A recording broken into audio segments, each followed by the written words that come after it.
हम बहुत सारे करियर एवेन्यूज़ को जो है वो एक्सप्लोर करते हैं। टैक्सेशन इन्हीं करियर एवेन्यूज़ में से एक एवेन्यू मौजूद है। इनकम टैक्स फर्म रन करेंगे, मंथली कंप्लायंसेस होंगी, रिटर्न्स फाइल करनी होंगी, कमिश्नर से मिलना होगा। जो लार्ज कंपनीज़ हैं, ग्लोबल कंपनीज़ हैं, एमएनसीज़ हैं, कॉर्पोरेशंस हैं, कॉर्पोरेट सेक्टर है, तो क्या यहाँ पे कोई वैल्यू या यहाँ पे कोई ऐसी अपॉर्चुनिटी चार्टर्ड अकाउंटेंट्स के लिए अवेलेबल नहीं है? अब डिसाइड ही करना था कि अब तो क्वालिफाई हो गए, तो अब रहना है टैक्स में कि नहीं रहना।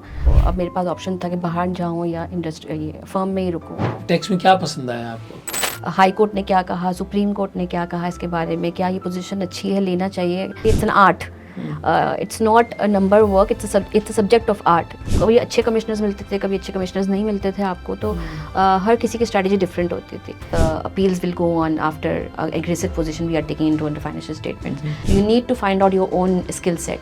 Consultancy and industry is completely different, 360 degree change है। तो you have association for retail, you have association for dealers, petroleum pump owners, आपके बिजनेस फोरम्स हैं, पाकिस्तान बिजनेस काउंसिल है, अपनी आवाज़ उठा सकें FBR। This is the only class which gets an income after deduction of tax. Being a finance professional और a chartered accountant, हम बहुत सारे करियर एवेन्यूज़ को जो है वो एक्सप्लोर करते हैं।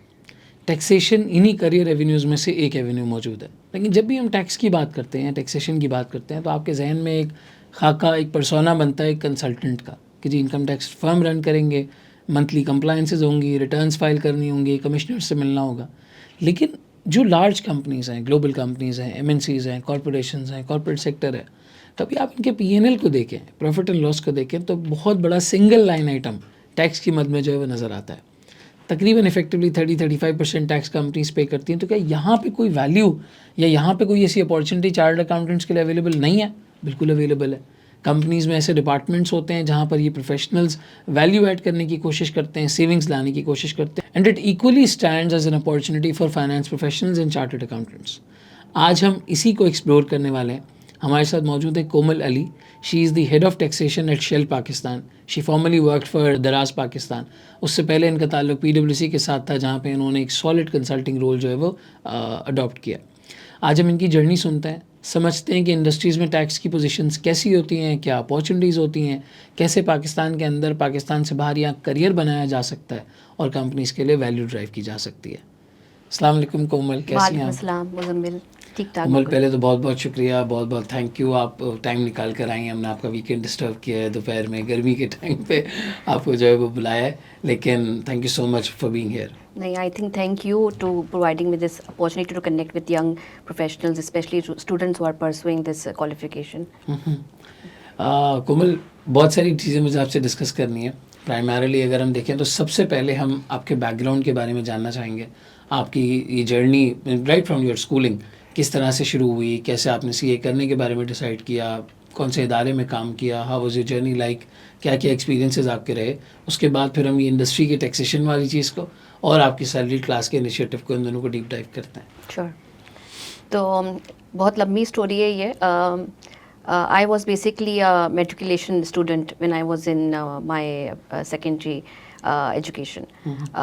फिर जो है मुझे कहीं से फैमिली में किसी ने ही स्पॉन्सर किया to provide an opportunity to go into O levels and A levels। And again उस वक्त ज़माने में मैं बात कर रही हूँ, ये तकरीबन 2003 की 2-3 की बात कर रही हूँ, और इतना कुछ अपॉर्चुनिटीज़ नहीं थी। I belong to very middle class family, जो हैंड टू माउथ चलने वाले लोग होते हैं।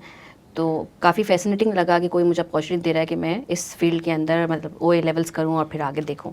और somehow and I wanted to become a doctor because my mother is a doctor and we have doctors nurses in our family background। तो सबकी ये उम्मीदें थी कि मैं भी जो हूँ मेडिकल फील्ड में जाऊँगी। कोशिश भी यही थी कि अगर मैं मेट्रिकुलेशन में रहती तो मैं science was my major subject, तो अगर वहाँ रहती तो डॉक्टर बनती। लेकिन जब O लेवल परस्यू किया तो कुछ चैलेंजेस थे, जिसकी वजह से फिर मुझे पहले मैंने कंप्यूटर साइंस लिया, फिर मैंने कंप्यूटर साइंस ड्रॉप किया, मुझे मज़ा नहीं आ रहा था। तो मैंने काफ़ी कुछ एक्सपेरिमेंट्स किए अपनी लाइफ के साथ। फिर लास्ट ईयर में मैंने बिजनेस स्टडीज़ उठा लिया, और जब मैंने बिजनेस स्टडीज़ उठाया था तो first thing came into mind what CA। और MBA क्यों नहीं था? MBA इसलिए नहीं था कि मुझे लगता कि MBA में जो है ना बड़ी थियोरेटिकल चीज़ें होती है, नंबर्स नहीं होते थे, and I was very very good at numbers. So mathematics was my favourite subject. तो और ऐसा लगने लगा मुझे कि chartered accountancy is all about numbers, और क्योंकि ख़ानदान में कोई था जो कर रहा था, तो मैं फर्म की वो बुक्स देखती थी, वो लाइटिंग पैड्स देखती थी जिसमें वो नंबर वर्क कर रहे आपके होते थे। खानदान में कोई था उस वक्त जो कर रहा था? Very very distant relative at that time, और उनसे कोई मुलाकात हुई थी तो मैंने उनके घर में जो है ना वो फर्म की पुरानी पैड्स नहीं होती वो देखी थी, उसमें नंबर वर्क्स थे। तो मेरे माइंड में बैठ गया कि शायद chartered accountancy was all about numbers और मुझे मज़ा आएगा इसके अंदर। तो MBA was never an option at that time. क्या था CA कैसा होगा कुछ नहीं पता था, बस एक दिमाग में था कि शायद अब मैंने क्योंकि बिजनेस स्टडीज़ ले लिया है, कॉमर्स की साइड ले ली है, तो CA ही करना है। O लेवल किया, फिर A लेवल किया, उसमें काफ़ी एक्सपेरिमेंट्स किए। किसी ने मुझे कहा कि मैट्रिकुलेशन से है तो O लेवल नहीं कर पाएगी, O लेवल कर लेगी तो अभी तो 9th में तो ज्वाइन किया, O लेवल कैसे करेगी। O लेवल का बैकग्राउंड तो पीछे से काफ़ी स्टडीज़ वो होती हैं, उसको कवर अप किया। फिर किसी ने कहा कि मैथमेटिक्स बहुत सब्जेक्ट हार्ड है, मैंने कहा वो तो मेरा फेवरेट सब्जेक्ट है। फिर मैंने आखिरी साल में किया, फिर मैंने कंप्यूटर साइंस से बिजनेस स्टडीज़ चेंज किया इन 10th, और फिर वो पेपर्स दिए। फिर आखिरी साल में पता नहीं मुझे क्या हुआ, मुझे एडमेट्स लोग कहते थे काफ़ी मुश्किल है, फिर एडमेट्स मैंने प्राइवेटली दिया। तो लोग काफ़ी मुझसे, मेरी फैमिली स्पेशली काफ़ी जो है ना नाराज़ होती थी कि ये क्या कर रही है अपनी ज़िंदगी के साथ। हमने सोचा था इसको डॉक्टर बनाएंगे, नर्स बनाएंगे, और ये बार बार कुछ ना कुछ एक्सपेरिमेंट करती रहती है अपनी ज़िंदगी के साथ। पर अल्हम्दुलिल्लाह जो है वो मैंने कहा एडमेट्स प्राइवेटली दे रही हूँ, अगर मार्क्स ख़राब आ भी गए तो क्या हुआ, ड्रॉप आउट कर दूँगी, हटा दूँगी सर्टिफिकेट को। पर मैथ्स में आई गॉट 94, एडमेट्स में आई गॉट 93, उस टाइम पे एज होते थे खाली। तो अल्हम्दुलिल्लाह काफ़ी अच्छा जर्नी गुजरा। अब A लेवल्स करने की बारी आई तो वही स्ट्रगल, एक स्कूल्स देखने हैं जो आपको थोड़ा सा अच्छा अपॉर्चुनिटी अप्लाई, अच्छे स्कूल्स भी हों, महंगे भी ना हों, आपकी इनकम लेवल के हिसाब से आप कर सकें। तो लाइसेंस में भी हो गया था, लेकिन वहाँ पे मुझे मेरे सब्जेक्ट्स नहीं मिल रहे थे, तो I ended up with foundation public school FPS। तो काफ़ी अच्छी जर्नी थी, लेकिन स्ट्रगल ये करना पड़ा क्योंकि जो शुरू से O लेवल करके आते हैं और जो अचानक से A लेवल्स में जाते हैं, O लेवल का सिर्फ 3 साल अटैम्प्ट करके, उनके लिए काफ़ी डिफिकल्ट होता है। माहौल थोड़ा डिफरेंट था मेरे लिए, एडप्शन बहुत मुश्किल हो गई थी, लेकिन अल्हम्दुलिल्लाह एक होता है कि अगर आप फोकस हो ना कि मुझे सिर्फ इस पर ध्यान देना है, मुझे दूसरी चीज़ों के ऊपर ध्यान नहीं देना, तो वो वक्त भी निकल जाता है। फिर A लेवल भी कर लिया, फिर A लेवल के बाद तबानीज़ ज्वाइन कर लिया, और तबानीज़ में भी यही था उस वक्त के जो है ना वो A लेवल्स को काफ़ी डिफरेंट आउटलुक से देखा जाता था कि भाई ये तो बर्गर बच्चे हैं, अलग एक सेक्शन बना दिया जाता था कि ये सिर्फ A लेवल के बच्चे हैं, ज़मीन पे बैठ जाते हैं पता नहीं किस तरह के बच्चे हैं ये। लेकिन अच्छा मेरे काफ़ी मेरे FPS के बैच से ही उस वक्त मुझे याद है 3-4 लोगों ने ज्वाइन किया था तबानीज़ मेरे साथ ही, और उसमें से हम 2 ने कंटिन्यू किया था और हम क्वालिफाई हुए थे। ये कौन सी ईयर की बात है? ये A लेवल्स मैंने किया था 2007 जुलाई में ख़त्म किया था, इन अगस्त 2007 इन आपकी CA की जर्नी स्टार्ट हाँ हुई? तबानीज़ में मैंने ज्वाइन किया था अगस्त 2007 के अंदर, तो उस वक्त की बात है। बस फिर क्लासेस ली, अल्हम्दुलिल्लाह चारों अटेम्प्ट एक ही अटेम्प्ट में निकल गए थे। तो कभी देखा नहीं था फेलियर, फर्स्ट टाइम जो है वो मैंने मॉड्यूल E में देखा, वो भी रेफर। और ये वो अटेम्प्ट थी 4 मेरी A से D थी कि जब लैप्स भी था, कि अगर एक लैप्स हुआ तो आपका पूरा मॉड्यूल लैप्स हो जाता, तो काफ़ी डिफ़िकल्ट और प्रेशर वाला टाइम था वो मेरा। आपकी आर्टिकल्स कहाँ से स्टार्ट हुई? फर्ग्यूसन से आर्टिकल स्टार्ट हुई, सही है। तो and you were in audit department at that time? हाँ ऑडिट में थी। तो ठीक है। फिर 2 साल में मैंने जो है फाउंडेशन कंप्लीट किया, फिर नवंबर 2009 में मैंने फर्ग्यूसन ज्वाइन किया। उस टाइम पे काफ़ी रश था, एक बच्चे के दिमाग में होता है कि आपको बेस्ट फर्म में जाना है, और बिग 4 आपको पता है आज भी यही है कि लोग कहते हैं कि बिग 4 में जाना है। तो मैंने हर जगह अप्लाई किया था, I think KPMG was my first interview, अच्छा नहीं गुजरा था, तो बाहर निकल के जो है ना मुझे काफ़ी था कि अब ये नहीं होने वाला, पार्टनर का इंटरव्यू था वो, और बाहर निकल के मैंने बोला था अब ये मेरे यहाँ पर होता नहीं है। EY में फिर हो गया, सेकंड जो मेरी प्रेफरेंस थी EY की, वहाँ मेरा हो गया था। इन फर्ग्यूसन में मैंने इंटरव्यू दिया हुआ था, इसका जवाब नहीं आ रहा था। तो मुझे आज भी याद है EY में मुझे डॉक्यूमेंट सबमिट कराए थे, उसी दिन I got a call from PwC। तो फिर मैंने EY को ऑप्ट नहीं किया, फिर मैंने PwC को ऑप्ट किया था उस टाइम पे। And how was that journey like? Articles मुश्किल होती है, सबको पता है ये बात, आर्टिकल्स मुश्किल होती है, लेकिन मेरे लिए डिफ़िकल्ट इसलिए रही, मैं बहुत ही ज़्यादा एम्बिशियस थी उस टाइम के ऊपर, तो मैंने लेट सिटिंग्स भी बहुत की हैं। रात के 2-2 बजे तक बैठी हूँ, एंड यूनिलीवर पे मैंने 2.5 साल गुजारे, तो मैंने यूनिलीवर का UPL भी देखा, यूनिलीवर फूड्स भी देखा, उनके रेमिटेंसेस भी देखे, बहुत सारा टाइम मेरा यूनिलीवर पे गुजरा था। तो मुझे लगता था कि यूनिलीवर तो मेरा शायद सेकंड होम है, मैं यहाँ से क्वालिफाई करके वहाँ जॉब लग जाएगी मेरी, but it didn't work out that way. लेकिन फिर मेरी शादी हो गई, मॉड्यूल F की अटैम्प्ट से पहले मेरी शादी थी, तो अगर अटैम्प्ट जून में थी तो मेरी शादी फेब में हुई थी, तो काफ़ी डिफ़िकल्ट था वो वक्त भी, बट अल्हम्दुलिल्लाह my family was very supportive, my husband was very supportive. By the way my husband we got engaged during module C, तो ऐसा नहीं था कि कोई नई चीज़ में मैंने स्टेप इन किया हुआ है. He was there all the time during my journey in chartered accountancy. He was a greatest support. तो लेकिन वक्त मुश्किल था, लेकिन गुजर गया. लेट सिटिंग्स होती थी, पहले ज़्यादा करती थी. लेट नाइट बैठना 2 बजे तक अफोर्ड कर सकती थी. शादी के बाद फिर 10 बजे कट ऑफ टाइम लगाया कि 10 बजे तक करूँगी, मैं घर आके काम करूँगी. ये भी काफ़ी है वैसे. हाँ, उस वक्त लगता था लोगों को कि 10 बजे जो है ना 2 के मुकाबले में काफ़ी कम है. लेकिन वो फिर आपको देना पड़ा वो इम्प्रेशन के एक आपको बोलना पड़ता है कि दिस इज़ द बाउंड्री, इसके बाद आप नहीं कर सकते. उसके कॉन्सिक्वेंसेस भी हुए फर्म के अंदर, लेकिन अल्हम्दुलिल्लाह मैंने निकल गई उस. आप मुझे अभी पूछेंगे कि भाई वो आर्टिकल कैसी थी, तो मैं अभी भी याद करती हूँ कि बहुत मुश्किल वक्त था. May be because of the section I was in and may be because of the mind set of people at that time. अब तो मैंने सुना है काफ़ी चेंजेस आ गई है फर्म्स के अंदर भी. बहुत चेंजेस आ गई. तो स्पेशली लड़कियों को लेकर, जब लड़कियां बहुत कम होती थी उस ज़माने के अंदर, तो अब तो काफ़ी माशाल्लाह से आई कैन सी के people are pursuing, specially the female candidates. पहले सीए ही बहुत कम, खवातीन का बड़ा कम रुझान होता था सीए करने की तरफ. मेडिसिन में ही ज़्यादा पॉपुलैरिटी होती थी. फिर उसके बाद पीडब्ल्यूसी के अंदर आना, वो थोड़ा और नंबर जो है वो कम हो जाता था वहाँ पर. फिर थोड़ा सा, ये बात आपकी बिल्कुल सही है. लेकिन आर्टिकल्स में ज़ाहिर है वो जो लेट सिटिंग वाली चीज़ है, या वो आपको कभी ऐसा लगा उस लेट सिटिंग का फ़ायदा हुआ? थोड़ी मैं कंट्रोवर्शियल बात कर रहा हूँ यहाँ पर. ऑनेस्टली मैं बताऊँ, मुझे अभी फील होता है कि वो ज़रूरत नहीं थी उस लेट सिटिंग्स की. बट मैं आपको बताऊँगी कि मैंने जो है, जब मैंने खुद 2 क्लाइंट लीड किए, जब मैंने सिर्फ 2 ही क्लाइंट लीड किए अपनी सुपरवाइजरी के टाइम पर, और हमने लेट सिटिंग्स नहीं किए. हमारी सबसे ज़्यादा लेट सिटिंग्स जो होती थी ना, वो 9-10, एक आध दफ़ा 12 बजे तक बैठे होंगे हम लोग.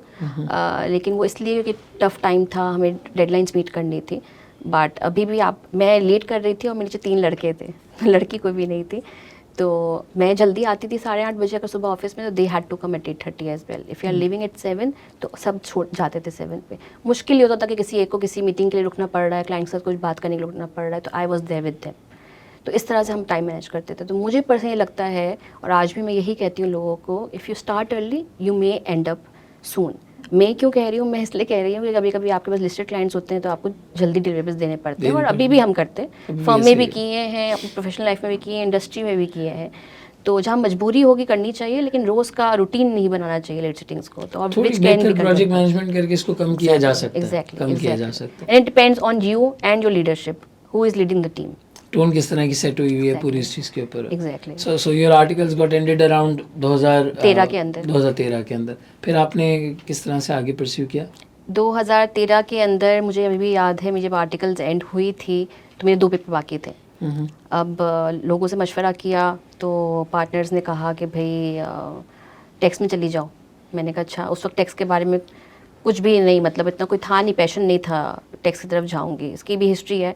अब मुझे आज भी याद है कि जब मैंने पीडब्ल्यूसी में एंट्रेंस टेस्ट दिया था, अपना मेरा पार्टनर इंटरव्यू हुआ था, उसमें मुझे पार्टनर ने पूछा था कि आपको कौन सा अकाउंटिंग स्टैंडर्ड है जो बिल्कुल भी अच्छा नहीं लगता. मुझे आज भी याद है, मैंने कहा था IAS 12. तो उनका मुस्कुरा, मुझे लगा शायद नहीं पूछेंगे सवाल, जब पूछ ही लिया कि प्रेफरेंस क्या है, पर उन्होंने वहीं स्टार्ट हो गए IAS 12 पूछना. लेकिन अल्हम्दुलिल्लाह वो भी निकल गया. और टैक्स वो वाहिद सब्जेक्ट था जो मुझे पढ़ाई में भी अच्छा नहीं लगता था. लेकिन इसकी भी कहानी है कि जब मैंने शादी के बाद अपनी पहली अटैम्प्ट दी फरवरी के बाद, और मुझे याद है कि मैं 2 हफ्ते की छुट्टियां ली थी और मेहंदी वाले हाथों के साथ मैं क्लास 10 करने जाती थी. तो उस टाइम पे भी लोग कहते थे अब तो शादी हो गई, अब तो नहीं निकलने वाला पेपर. तो काफ़ी प्रेशर था वो मेरे ऊपर. लेकिन उसके बाद मैंने जो है ना उस अटैम्प्ट में 5 पेपर दिए. फर्स्ट टाइम मॉड्यूल 5 F के 4 और एक मेरा E का था. वो 5 मैंने इतने प्रेशर में दिए थे. पढ़ाई का टाइम भी कम था उस वक्त मेरे पास, लेकिन जितना याद था वो अल्हम्दुलिल्लाह उसको देके निकल गई. उस 5 में से सिर्फ टैक्स निकला था. और उससे एक दिन पहले मैं ICAP की सीढ़ियों से गिर गई थी टेंशन में. तो I got a sprain in my left hand. तो प्लास्टर बंधा हुआ था पेपर के टाइम पर. बहुत डिफिकल्ट सिचुएशन है. तो मुझे नहीं पता वो पेपर मेरा कैसे निकला. शायद टीचिंग इतनी अच्छी करवाई थी टीचर्स ने क्लासेस के अंदर, जो मेरे माइंड में था वही मैंने पेपर में जाके मैंने दे दिया. और मुझे नहीं लगता कि मैंने वो पेपर ऐसा किया था कि शायद मैं पास हो सकती, लेकिन मैं निकल गई. और वो सिर्फ टैक्स का पेपर निकला था.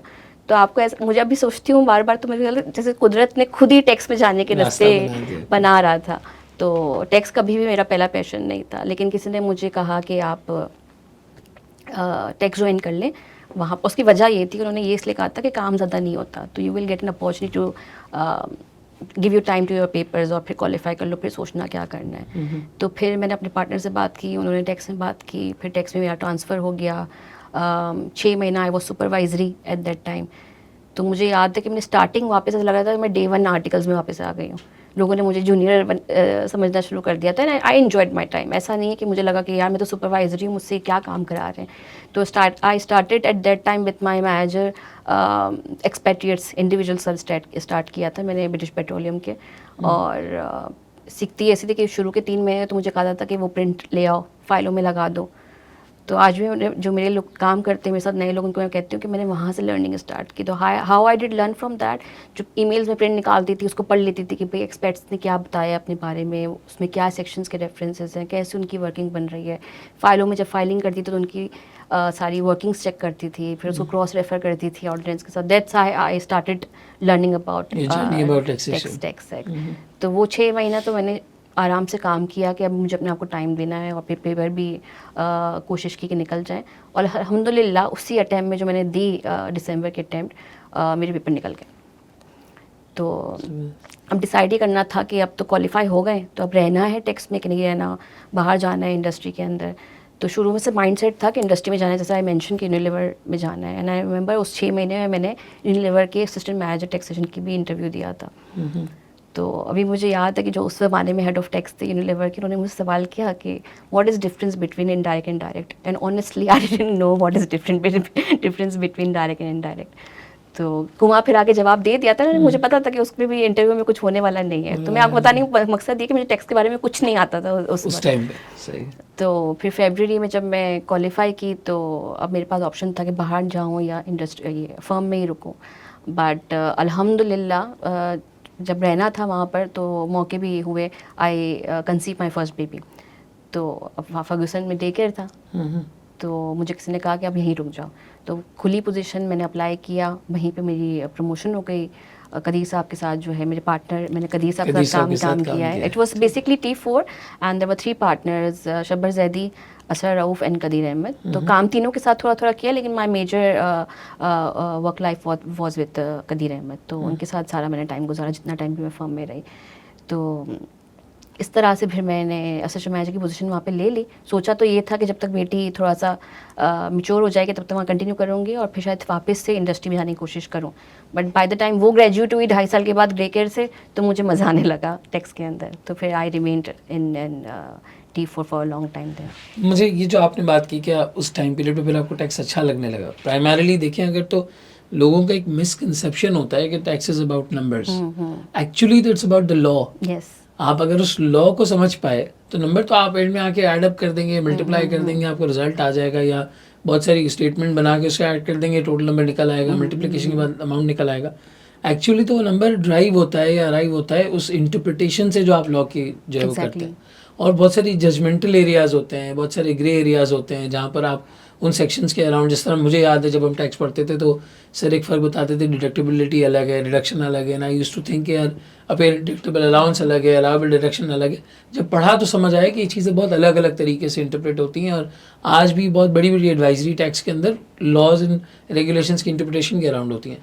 सो नंबर तो सिर्फ उसका एक आउटकम निकल आता है जब आपको लॉ समझ में आए। So what did you like, क्योंकि आपने मेंशन किया है कि मैथमेटिक्स में आपका इंटरेस्ट था, आपने CA भी ऑप्ट किया ये सोच के कि इट्स अबाउट नंबर्स और मुझे अच्छा लगेगा, you landed on to it, और आपके पेपर्स अल्हम्दुलिल्लाह निकलते गए। लेकिन at the end of the day tax में क्या पसंद आया आपको? अच्छा, बहुत जो मुझे पसंद आया ना, अच्छा सवाल ये कि ऑडिट और अश्योरेंस करके ऐसा लगता था कि यार हम ये क्या कर रहे हैं, हर साल एक ही तरह की मेथोडोलॉजी अप्लाई कर रहे हैं, उसके ऊपर वो उसी से यही रिजल्ट निकल के आता है, क्वालिफाई होती है नहीं होती है। टैक्स में again I never saw taxation as a numbers. तो मेरे लिए तो वो लॉ था। जब कॉर्पोरेट लॉ टैक्सेशन की बुक्स उठा के पढ़ी थी तो यही डर लगता था कि समझेंगे किस तरह से। तो नंबर्स यू सेट करेक्टली कि रिजल्टेंट नंबर आता है, लेकिन उसके पीछे बहुत सारी वर्किंग होती है, and that's called tax planning. तो आप भले आप अभी भी आप देखें इतने सारे जो है यूट्यूब पे आपको मिल जाएंगे समझाने वाले कि टैक्स फाइलिंग ऐसे करनी है, लेकिन वहाँ कुछ जगहों पे आप जहाँ टैक्स बचा सकते हैं ना, वो आप एक एडवाइज़र से ही पूछ सकते हैं, वो एक कंसल्टेंट के लिए से पूछ सकते हैं। And that's where consultancy roles come in, कि आप अगर इसको इस तरह से करेंगे, लॉस पे रहते हैं इंटरप्रिटेशंस अगेन, तो हम कुछ एग्रेसिव पॉइंट्स भी लेते हैं वहाँ पर, कहीं कंजर्वेटिव व्यू भी लेते हैं according to the scenario of the companies और द इंडिविजुअल्स। तो बहुत ज़रूरी है कि आप टैक्स कंसल्टेंट से पूछें कि भाई मैं यहाँ टैक्स बचा सकता हूँ, कहीं कर सकता हूँ। अभी मेरे पास इंडिविजुअल्स आते हैं, कहते हैं कि यार कंपनी ने हमारा टैक्स काट लिया है, तो मैं ये कहती हूँ कि अगर वो इस तरह से करेंगे, although this is a position, और एक टाइम आएगा कि चैलेंज हो सकता है एपीलेट फोरम पे या एफबीआर लेवल के ऊपर, लेकिन अगर लॉ के अंदर गुंजाइश इंटरप्रिटेशन है तो हम उसको डिफेंड करेंगे उस तरह से। तो वो जो एक ही सेक्शन के अंदर, आपको आज बता दूँ, मैं लॉ पढ़ती हूँ तो मुझे एक दफ़ा में समझ नहीं आता। I have to go through that section again and again to understand what that law is telling me. हर बार एक नया पर्सपेक्टिव नज़र आता है। पर्सपेक्टिव शायद नया नज़र ना आए, लेकिन सही जवाब तक पहुंचने के लिए you have to go over it, and then of course to support that law आपके पास फिर केस लॉज है। तो वो केस लॉज को पढ़ना, वो पूरी स्टडी होती है कि भाई हाई कोर्ट ने क्या कहा, सुप्रीम कोर्ट ने क्या कहा इसके बारे में, क्या ये पोजीशन अच्छी है, लेना चाहिए, हमें अपनी कंपनी को ये एडवाइस करना चाहिए कि ये पोजीशन लेनी चाहिए कि नहीं चाहिए। तो इट्स अ कंप्लीट, जैसे पहले भी मैं आपको बता रही थी, it's an art. It's not a number work, it's a subject of art. How do you interpret it, किस तरह अप्लाई करते हैं, एप्लीकेशन बहुत ज़रूरी है, आप किस तरह से अप्लाई कर रहे हैं उस सब्जेक्ट को। तो वो चीज़ें बड़ी मज़ा आने लगी मुझे फिर उसको समझने उस में। 2.5 साल के अरसे में आपको वो अच्छा लगने सबसे लगा। अच्छी बात तो ये थी कि हर साल चेंज हो जाता है एक जैसा नहीं रहता। लेकिन कहने चले, इससे तो आप कह सकते हैं कि जॉब सिक्योरिटी बहुत अच्छी है लेकिन कहने का मकसद ये कि why not industry in the start and firm. अच्छा, जैसे मैंने बताया कि मेरी चॉइस नहीं थी फर्म में रहना, लेकिन हालात कुछ इस तरह से पैदा हुए कि मुझे रहना पड़ा वहाँ कंटिन्यू पर। करना पड़ा। मज़े की बात ये है कि जब मैंने मेंशन किया आपको कि मैं असिस्टेंट मैनेजर बनी थी, तो उस टाइम पे I was reporting to a manager. तो मुझे ये था कि अभी मैं थोड़ा सा 1 साल यहाँ पे गुजार के और फिर शायद I start my search in the industry. But as soon as I got promoted, she left to other company. तो सारे जो कदीर साहब के उस मैनेजर के जितना भी पोर्टफोलियो था वो सारा कम्प्लीटली मेरे अंडर आ गया।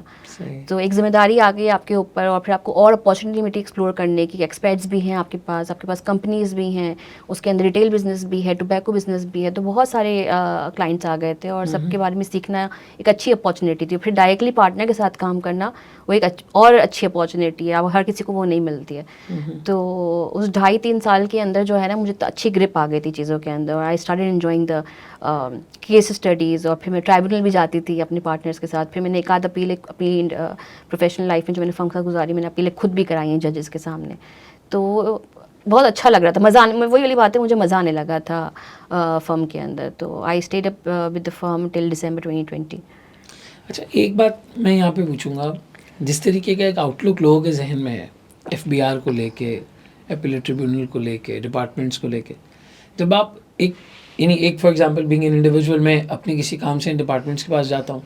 दूसरा है कि मैं इस तरह की किसी प्लेटफॉर्म के थ्रू इन डिपार्टमेंट्स के पास जाता हूँ for some of my clients work. आपको क्या वहाँ पर कोई ट्रीटमेंट का फ़र्क नज़र आता है? क्या चैलेंज है? क्योंकि मैंने ऐसे चार्टर्ड अकाउंटेंट से सुना है कि आप वहाँ पर अगर जाते हैं और मिसाल एक कमिश्नर आपको नहीं बुलाना चाह रहा है 1-1.5 घंटे तक, तो आप बैठे होंगे बाहर, इंतज़ार कर रहे होंगे। Does that happen in organisations जहाँ पर आपने काम किया या जो एक्सपोजर आपका रहा?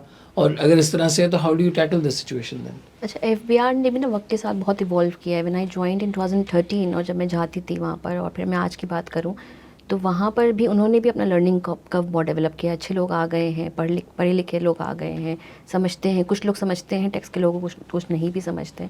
तो वो भी इवॉल्व हुआ टाइम के साथ। तो जब मैंने स्टार्ट किया 2013 में, तब तो जब मैं फर्स्ट टाइम अपनी मैनेजर के साथ गई थी एक मीटिंग के लिए, हेयरिंग कराने के लिए, तो वो ऐसी बातें हो रही थी वहाँ पर, मुझे लगा कि मैं तो नहीं सस्टेन कर सकती इस एनवायरनमेंट के अंदर, मुझसे तो नहीं होगा ये। फिर जैसे मैंने बताया कि फिर आपको जब मिल जाती है, जिम्मेदारी आ जाती है, तो आपको फिर करना पड़ता है वो काम, और फिर सीखना पड़ता भी है। आने लगती है। तो आपको फिर ऐसी ऐसी बातें करनी पड़ती है, उनके साथ मेरिट बेस भी करनी पड़ती हैं, कुछ उनको समझाना पड़ता है, उनके लेवल पे आगे समझाना पड़ता है। तो वक्त के साथ सीखा मैंने, बहुत डिफ़िकल्टी हुई। कभी अच्छे कमिश्नर्स मिलते थे, कभी अच्छे कमिश्नर्स नहीं मिलते थे आपको। तो हर किसी की स्ट्रैटेजी डिफरेंट होती थी। डिफ़िकल्टी तो हुई शुरू के अंदर, आज भी है, ऐसा नहीं कि आज नहीं है, लेकिन it definitely worked out when I was there with those people in the name of पीडब्ल्यूसी। और same goes for other firms as well. तो जब आप इंडिविजुअली जाएंगे और आप एक ऐसी फर्म के थ्रू जाएंगे जिनका एक ऑलरेडी रेपुटेशन बना हुआ है एफबीआर के सामने, तो they kind of see you as a professional. उनको पता है कि सामने वाला जब बात करेगा तो उसको लॉ पढ़ा हुआ होगा, as against to those person who are coming for an hearing without the knowledge. तो इसलिए शायद मेरा ख्याल है उन लोगों को डिफरेंस नज़र आता है। And probably the second reason is the relationships, that you develop those professional relationships over time.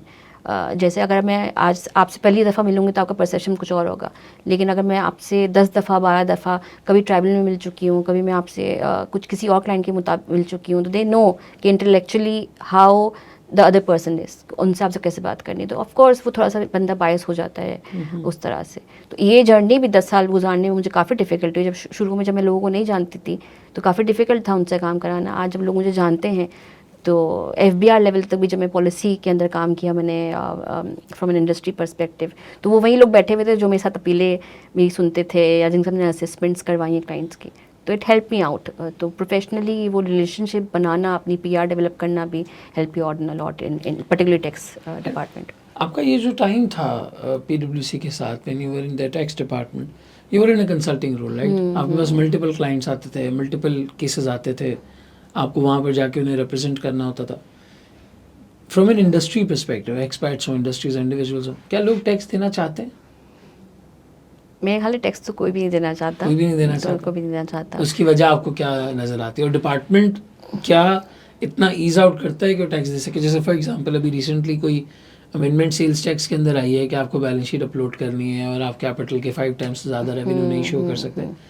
Consultants की तो मतलब बहुत ही अच्छी चांदी हो गई है इस वक्त की। छोटे छोटे मैटर्स के लिए भी लोगों को जाना पड़ रहा है। पीपल आर सेइंग कि यार अगर टैक्स देना ही इतना मुश्किल है तो फिर ना ही दें इस मुल्क में, वही बेहतर है। तो आपने क्या ये इंक्लिनेशन देखी कि भाई सिस्टम आसान करो, हम टैक्स पे करने के लिए रेडी हैं, टैक्स का रेट थोड़ा कम करो, हम नेट में लोग बढ़ जाएंगे पे करने के लिए, या डिपार्टमेंट ये करना चाहता है और कैपेबिलिटी का इशू है वहाँ पर? अच्छा देखिए, यहाँ पर समझने की ज़रूरत, there are layers in FBR। So department is assistant level जहाँ पर आपको ऑफिसर से बात करनी है, कमिश्नर से बात करनी है, and then there is other side of FBR which is policy making and operations, which are those are sitting in Islamabad FBR, right?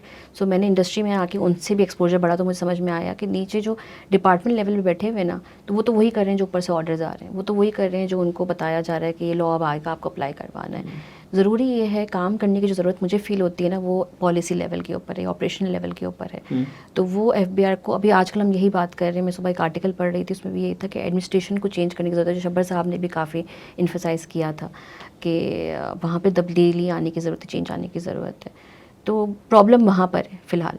ऐसा नहीं है कि लोग टैक्स देना नहीं चाहते। जैसे कंपनीज़ की मैं बात करूँ कि मैंने मोस्टली मेरा टाइम जो है कॉर्पोरेट टैक्स के साथ निकला है, तो लोग, कंपनी कहती है मुझे, मैनेजमेंट कहती है कि हमें टैक्स देना है, लेकिन जब एक हद से ऊपर चला जाता है ना टैक्स, अब आप देख लें कि अगर आप इफेक्टिवली 50% टैक्स दे रहे हैं प्रॉफिट के ऊपर, तो आपके पास 50% बचता है, तो फिर आप कमा क्या रहे हैं? और अगर आप ग्लोबल कंपनी के हिसाब से देखें, एक इन्वेस्टर जो बाहर से इन्वेस्ट कर रहा है, अगर उसको इन्वेस्टमेंट भी रिटर्न नहीं मिल रहा जितना मिलना चाहिए, तो फिर वो क्यों रुकेगा आपकी कंट्री के अंदर? तो आपको ये भी समझने की ज़रूरत है। फिर आप कहते हैं कि हम MNCs को डिस्करेज करेंगे, हम लोकल को कराएंगे, तो लोकल के ऊपर भी आपने कौन से अच्छे टैक्सेस लगा दिए? सुपर टैक्स आप देखें, मेरा ख्याल है सुपर टैक्स 3-4 साल हो गए डिसाइड नहीं होकर दे रहा, और हर कोई फंसा जा रहा है उस रेट के अंदर। अब सबको पता है कि अगले साल से हमारा इफेक्टिव रेट जो है 29 नहीं 39 तो है ही है। 29 आपका कॉर्पोरेट लॉ जो कॉर्पोरेट टैक्स है, और 10% सुपर टैक्स है। तो इस तरह के लॉज ला के आप कंपनीज़ को फिर, मतलब MNCs नहीं, लिस्टेड कंपनीज़ नहीं, लेकिन मुझे पता है कि ऐसी भी कंपनियाँ हैं जो फिर उसका गलत यूज़ करती हैं टैक्स को कम करने के लिए, and that's where corruption starts. तो 2-वे प्रोसेस है करप्शन का, कि कंपनियां जो नहीं देना चाहती टैक्स, और फिर जो जिस सिस्टम के अंदर ऐसे लोग बैठे हैं जो करप्शन को यूज़ करके जो है वो उनके ऊपर इन्फोर्समेंट नहीं करा पा रहे हैं टैक्स की। क्या from the on the government side, department हो या उसके ऊपर के लोगों, आपने उनका इंटेंशन देखा है कि वो सिस्टम को बेहतर करना चाहते हैं? कुछ लोग हैं जो करना चाहते हैं, लेकिन अगेन ब्यूरोक्रेसी उन्हें करने नहीं देती। वही हमारे सिस्टम की बात है, हम भी समझते हैं कि हमें बेहतर लानी है सिस्टम के अंदर। और आप ये देखें, ये सिर्फ टैक्स की बात नहीं है, तो पूरी इकोनॉमी की बात है पाकिस्तान की। कुछ लोग हैं जो बेहतर बनाना चाह रहे हैं पाकिस्तान को, लेकिन अगेन ब्यूरोक्रेसी के अंदर कुछ लोग ऐसे हैं जो आपको वो करने नहीं देंगे। तो you end up not doing it. You think you want to do something, but system के अंदर वो गुंजाइश नहीं है, या वो अपॉर्चुनिटीज़ नहीं है, या आपको ऊपर जाने नहीं देंगे लोग, तो आप नहीं कर पाते। तो यानी हम पाकिस्तान में बैठ के बात ये कर रहे हैं ना कि पाकिस्तान का टैक्स निज़ाम ठीक करना ऐसे है जैसे मैं US में बैठ के बोलूँ कि मैं वर्ल्ड हंगर मिटा दूँगा। वो वहाँ बैठ के सोचते हैं कि यार ये काम डेंट तो पड़ सकता है इसमें, लेकिन ये मतलब एलिमिनेट नहीं हो सकता दुनिया से। इसी तरीके से शायद हम पाकिस्तान में बैठ के ये कह रहे हैं कि हम अपना टैक्स का सिस्टम जो है वो सही करेंगे उस तरह से, लेकिन वो दिन ब दिन पेचीदा ही होता चला जा रहा है, पेचीदा ही होता चला जा रहा है। और बंदा एंड में आके थक जाता है कि यार ठीक है, मुझे जो है वो देना ही नहीं है, मैं दूंगा तो फंसूंगा ना, मैं मैं अगर आपको हूँ ही नहीं छोटी सी नेट पे। एग्जांपल देती हूँ। अभी रिसेंटली 1-2 महीने पहले जो है ना, वो एफबीआर ने ऑटोमेशन की तरफ ध्यान देना शुरू किया है जब से नई हुकूमत आई है। तो which is good thing, which I personally think is a very good thing. मैं 5 साल से सोच रही हूँ कि मॉनिटरिंग तो खत्म हो जाएगी। अब मॉनिटरिंग में थोड़ा समझा दूँ आपको कि जो विद होल्डिंग टैक्सेस होते हैं ना, उसकी फिर कंपनी को मॉनिटरिंग करानी पड़ती है। सही तो बात। मॉनिटरिंग खत्म हो जाए कि अगर आप उसको ऑटोमेट कर दें फुली दोनों साइड्स के ऊपर, कि जो आपने टैक्स जमा कराया है वो अपने पोर्टल पे दिखा दिया और वही एफबीआर अलाउ करेगा उसी रियल टाइम बेसिस के ऊपर, तो फिर आपको क्या ज़रूरत है मॉनिटरिंग कराएंगे, except for the few things where you need interpretation of laws. लेकिन वो चलान अवेलेबल ही नहीं होते, आप टैक्स पे करके पोर्टल पे जाओ तो वो नज़र भी नहीं आते हैं। तो वो इंटीग्रेशन भी नहीं हुई है, लेकिन I think FBR is towards that path. लेकिन एक जो फ्लॉ मुझे नज़र आया है ना, उसके लिए बहुत ज़रूरी है कि आप टैक्स पेयर को कॉन्फिडेंस मिले कि आप करने क्या वाले हैं। पता कैसे चलता है कि एक दिन हम टैक्स रिटर्न फाइल करने बैठे हैं और सिस्टम वैसे काम नहीं कर रहा जो इससे पहले कर रहा था। जैसे क्रेडिट नोट्स अलाउ कर रहा था, अब नहीं कर रहा, या इनपुट अलाउ कर रहा था, इस चीज़ का अलाउ नहीं कर रहा, तो कोई नोटिफिकेशन नहीं आता। फिर हमें बीइंग इंडस्ट्री क्या प्रॉब्लम आती है, हमारा कस्टमर पूछता है किस लॉ के तहत आप रिटर्न फाइल नहीं कर रहे, जिसकी वजह से हम इनपुट क्लेम नहीं कर पा रहे हैं। तो वो नोटिफिकेशन आता भी कब है, एक दिन पहले आता है या आता ही नहीं है। रिटर्न फाइल करने बैठो तो पता चलता है कि भाई ये तो चेंज हो गया सिस्टम के अंदर। फिर लड़ते हैं, फिर हम मीटिंग्स करते हैं एफबीआर के साथ। अब तो एफबीआर तो नहीं है, अब तो 6-7 अथॉरिटीज़ हैं। तो अब एफबीआर भी है, प्रोविंसेस भी हैं, फिर आज़ाद कश्मीर भी है, तो काफ़ी सारे अब तो टैक्स अथॉरिटी आ गए हैं, सबके अपने लॉज हैं। तो अगर कोई भी चेंज करता है तो एफबीआर के पास नहीं जाना है, अथॉरिटी से अलग मिलने जाना है। फिर वो कहता है कि भाई हम एफबीआर से हमारा क्या ताल्लुक, एफबीआर जाओ तो कहते हैं पीआरए से हमारा क्या ताल्लुक। तो उन सबको इंटीग्रेशन में लाने की बहुत ज़रूरत है, और ये बात हम काफ़ी सालों से कर रहे हैं डिफरेंट प्लेटफॉर्म पे कि सिंक्रोनाइजेशन की ज़रूरत है पूरे टैक्स के सिस्टम के अंदर। तो मैं बता ये रही थी कि वो इंटीग्रेशन अभी तक नहीं हुई हुई, जो कम्युनिकेशन होनी चाहिए टैक्स पेयर के साथ वो नहीं होती। फिर टैक्स पेयर परेशान होता है, फिर एक कार्टल बनाता है, फिर वो जाके प्रोटेस्ट करता है उस फोरम के ऊपर। अगर सुन ली बात तो फिर विड्रॉ हो जाती है, जैसे आपको पता है कि रिटेल के केस के अंदर विड्रॉ हो जाती है, बार बार आते हैं लॉस, फिर विड्रॉ हो जाते हैं। लेकिन अगर कार्टल स्ट्रॉन्ग नहीं है तो फिर वो लड़ता रहता है, and then he ended up having those cases in high court कि वो भाई स्टे ले लिया, प्रोटेस्ट कर लिया। तो इस तरह की चीज़ें आ जाती हैं। तो मेरा ख्याल है टैक्स पे ना करना ऐसी बात नहीं है कि हर कोई टैक्स पे ना करना चाहता है, लेकिन सही तरीके से पे करना इज़ इम्पॉर्टेंट, कि आपको बताया जाए कि टैक्स पे किस तरह से करना है, और एक रीज़नेबल लेवल पे होना चाहिए। मतलब ऐसा नहीं होना चाहिए कि अगर कोई एक्टिव टैक्स पेयर है जिसको आपने पकड़े रखा है, या जो लास्ट टैक्स पेयर यूनिट के अंदर जो कंपनीज़ हैं उन्हीं से आप टैक्स लिए जाएँ। तो इन्फोर्समेंट की बहुत ज़रूरत है। आई थिंक पॉलिसी भी कुछ हद तक काफ़ी अच्छी है, इन्फोर्समेंट का बड़ा मसला है यहाँ पर कि जो टैक्स पे नहीं करना चाह रहे, या जो टैक्स नेट के अंदर नहीं है, उसको आप लाने से हिचकिचा रहे हैं या वो आना नहीं चाह रहे हैं, तो उस तरफ काम करने की बहुत ज़रूरत है। और जो टैक्स नेट में आ रहा है उससे आप कह रहे हैं कि आप 50% इफेक्टिव टैक्स दें सारा कुछ मिला के, तो टेक्निकली वो 6 महीने अपने लिए काम कर रहे हैं, 6 महीने गवर्नमेंट के लिए काम कर रहे हैं। ऐसा ही है। और उसके रिजल्ट में उनको ये नज़र आता है कि भाई इसने हमने एनेक्जर फाइल कर दिया, हमने नहीं किया है, वो इनपुट टैक्स क्लेम नहीं कर पा रहे, हम कर पा रहे हैं। और बड़ी एक चीज़ गिच पिच जो है वो हमारा आधा time in the industry being in the company, हमारा आधा टाइम जो है ना सिर्फ इन्हीं चीज़ों को रिजॉल्व करने में निकल जाता है। अगर ये आधा टाइम यहाँ ना निकले तो मे बी हम कंपनीज़ जो हैं वो टैक्स के कुछ और पर्सपेक्टिव को चेक कर सकते हैं। या टैक्स में करने को बहुत कुछ है, it's not about filing your refunds and filing the returns, compliances and the assessment. Pakistan के अंदर क्योंकि इस सिनेरियो की वजह से ऑटोमेशन बहुत कम है, फिर वो जो लूज एंड लॉस की इन्फोर्समेंट है वो काफ़ी कम है, तो पाकिस्तान के अंदर वो बिज़नेस बन ही नहीं पाया। और जब बिज़नेस नहीं बन पाया तो टैक्स के अंदर जो हाई लेवल पे चीज़ें और देखने करने की है वो आज पाकिस्तान में एग्जिस्ट ही नहीं करती है। उसकी मुझे कब ये रियलाइज़ हुआ, मुझे भी लगता था दुनिया, जब मैं PwC की कंसल्टेंसी में थी, मुझे लगता था टैक्स की यही दुनिया है, कंप्लाइंस करानी है, अपील फाइल करनी है, जीतना है और फिर क्लाइंट को फ़ायदा पहुँचाना है। But I got a really good opportunity from the platform of PwC. There is a academy named PwC Academy जो courses कराता है टैक्स UAE में। नॉट इन UAE, डिपेंड्स, हर साल जो है डिफरेंट जगह पे होती है। डिफरेंट जगह पे हाँ, होती है। तो इन 2019 I applied for that opportunity, और हम पूरी PwC पाकिस्तान फर्गूसन से हम 3 लोग गए थे, एक एश्योरेंस से गए थे, एक हमारे टैक्स से गए थे, और एक मैं गई थी। तो हम 2 गए थे ट्रांसफर प्राइसिंग के लिए, और मैं गई थी डील्स टैक्सेशन के लिए। तो आप पूछेंगे अब ये ट्रांसफर प्राइसिंग और डील्स टैक्सेशन, तो बात सारी यही है कि टैक्स के अंदर सिर्फ कॉर्पोरेट टैक्स लॉ नहीं है, टैक्स के अंदर अगर बाहर के जब जाएंगे तो मुझे पता चलता है कि वहाँ पे स्पेशलाइजेशन का कॉन्सेप्ट है। तो जब मैं वहाँ गई, लोगों से इंटरेक्ट किया, और मैंने जब देखा तो मुझे लगा यार ये तो काफ़ी ज़बरदस्त चीज़ है, मतलब पूरी दुनिया है एक सब्जेक्ट में काम करने के लिए, टैक्स के अंदर भी सब सब्जेक्ट्स हैं। और जब मैंने उनसे बात की, बताया मैं तो ये सब करती हूँ, तो वो हैरान परेशान कि भाई एक बंदा ये सब चीज़ें कैसे कर सकता है। तो I think it's a quantum of work you have, it's a quantum economy you are dealing with, कि हमारी इकोनॉमी इतनी श्रिंक है कि हम सब कुछ अप्लाई स्पेशलाइजेशन की तरफ नहीं लेके जा सकते हैं। तो अब क्या चीज़ें, कॉर्पोरेट टैक्स तो आपको पता ही है जो हम सब देखते हैं। फिर डील्स टैक्स होता है कि अगर इन्वेस्टमेंट्स है, डाइवर्समेंट्स है, मर्जर एंड एक्विजिशंस हैं, तो उसकी टैक्स की अपनी दुनिया है। तो वहाँ पे स्पेशलाइज लोग बैठे हुए हैं। जो डील टैक्स कर रहा होगा वो कॉर्पोरेट टैक्स नहीं कर रहा होगा, जो कॉर्पोरेट टैक्स कर रहा होगा वो इनडायरेक्ट टैक्सेशन नहीं कर रहा होगा। एंड देन ट्रांसफर प्राइसिंग अभी इतना इवॉल्व हुआ है लेकिन पाकिस्तान में अभी तक नहीं आया। तो हमारी मीटिंग्स होती हैं जब ग्लोबली इंटरनली नेटवर्क के अंदर, तो वहाँ पर ट्रांसफर प्राइसिंग इतनी तेज़ी से इवॉल्व कर रहा है। आपको पता है मिडिल ईस्ट के अंदर पिछले साल आया है कॉर्पोरेट लॉ, लेकिन वो हमसे आगे निकल गए ट्रांसफर प्राइसिंग के अंदर, पिलर 1 पिलर 2। तो बहुत कुछ है टैक्स में करने को। हम तो बहुत ही, मैं आपको कहूँगी जो हम पाकिस्तान में प्रैक्टिस कर रहे हैं वो मेरे ख्याल है पूरी टैक्स का 10-20% भी नहीं है।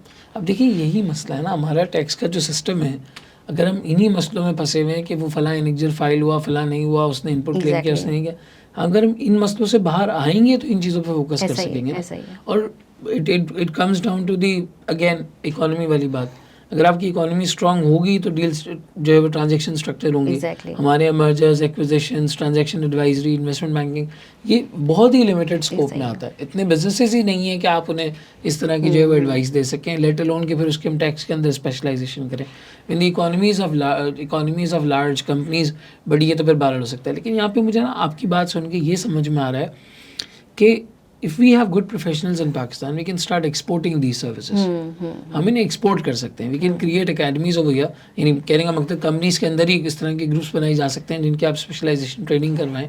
फर्म्स में हो गया, प्रोफेशनल्स अपने तौर पर हो गए, और अगर इन ट्रेनिंग्स की बेस पर हम यानी पाकिस्तान से बाहर की जो कंपनीज हैं उनको एडवाइजरी दे सकें, उनको अपनी सर्विसेज दे सकें यहाँ से, तो it could be a very good export Avenue for us. और लोगों को मज़ा भी आएगा। कुछ लोग हैं वो टैक्स पढ़ना चाहते हैं, लेकिन जब वो डिपार्टमेंट आया है, रिमेंबर मुझे 1-2 लोगों से मेरा इंटरेक्शन हुआ है जो टैक्स में, तो उन्होंने अपनी फर्म्स बनाई या ज्वाइन ही इस कंडीशन पे की कि मैं डिपार्टमेंट वाला काम नहीं करूँगा। I would only look after the return filing part कि किस तरीके से होता है, क्या क्या चीज़ें अकाउंट फॉर करनी है। अपील्स में जाके मैं लड़ूंगा नहीं। तो दी अदर पार्टनर्स अग्रीड कि ठीक है तुम आ रहे हो, ठीक है, दैट्स इनफ फॉर अस, हम तुम्हारी ये बात जो है वो अग्री करते हैं। यानी इतना आज का यंग बंदा जो 24-25 साल 26 साल में से ये क्वालिफाई कर रहा है, वो इस चीज़ से बिल्कुल कतराता है कि मैं इस डिपार्टमेंट में नहीं जाऊँगा, उन लोगों से बात नहीं करूँगा। उस चक्कर में एक अच्छी फील्ड जहाँ पे बहुत सारे सर्विस एवेन्यूज़ आप देखें ना, कितनी बड़ी साइंस है अकाउंटिंग। थोड़ा सा यहाँ पे मैं वो हो रहा हूँ, बोल्ड हो रहा हूँ उसको लेकर, लेकिन कितनी बड़ी साइंस है अकाउंटिंग। आप कितनी वैल्यू ऐड कर लेंगे eight the end of the day.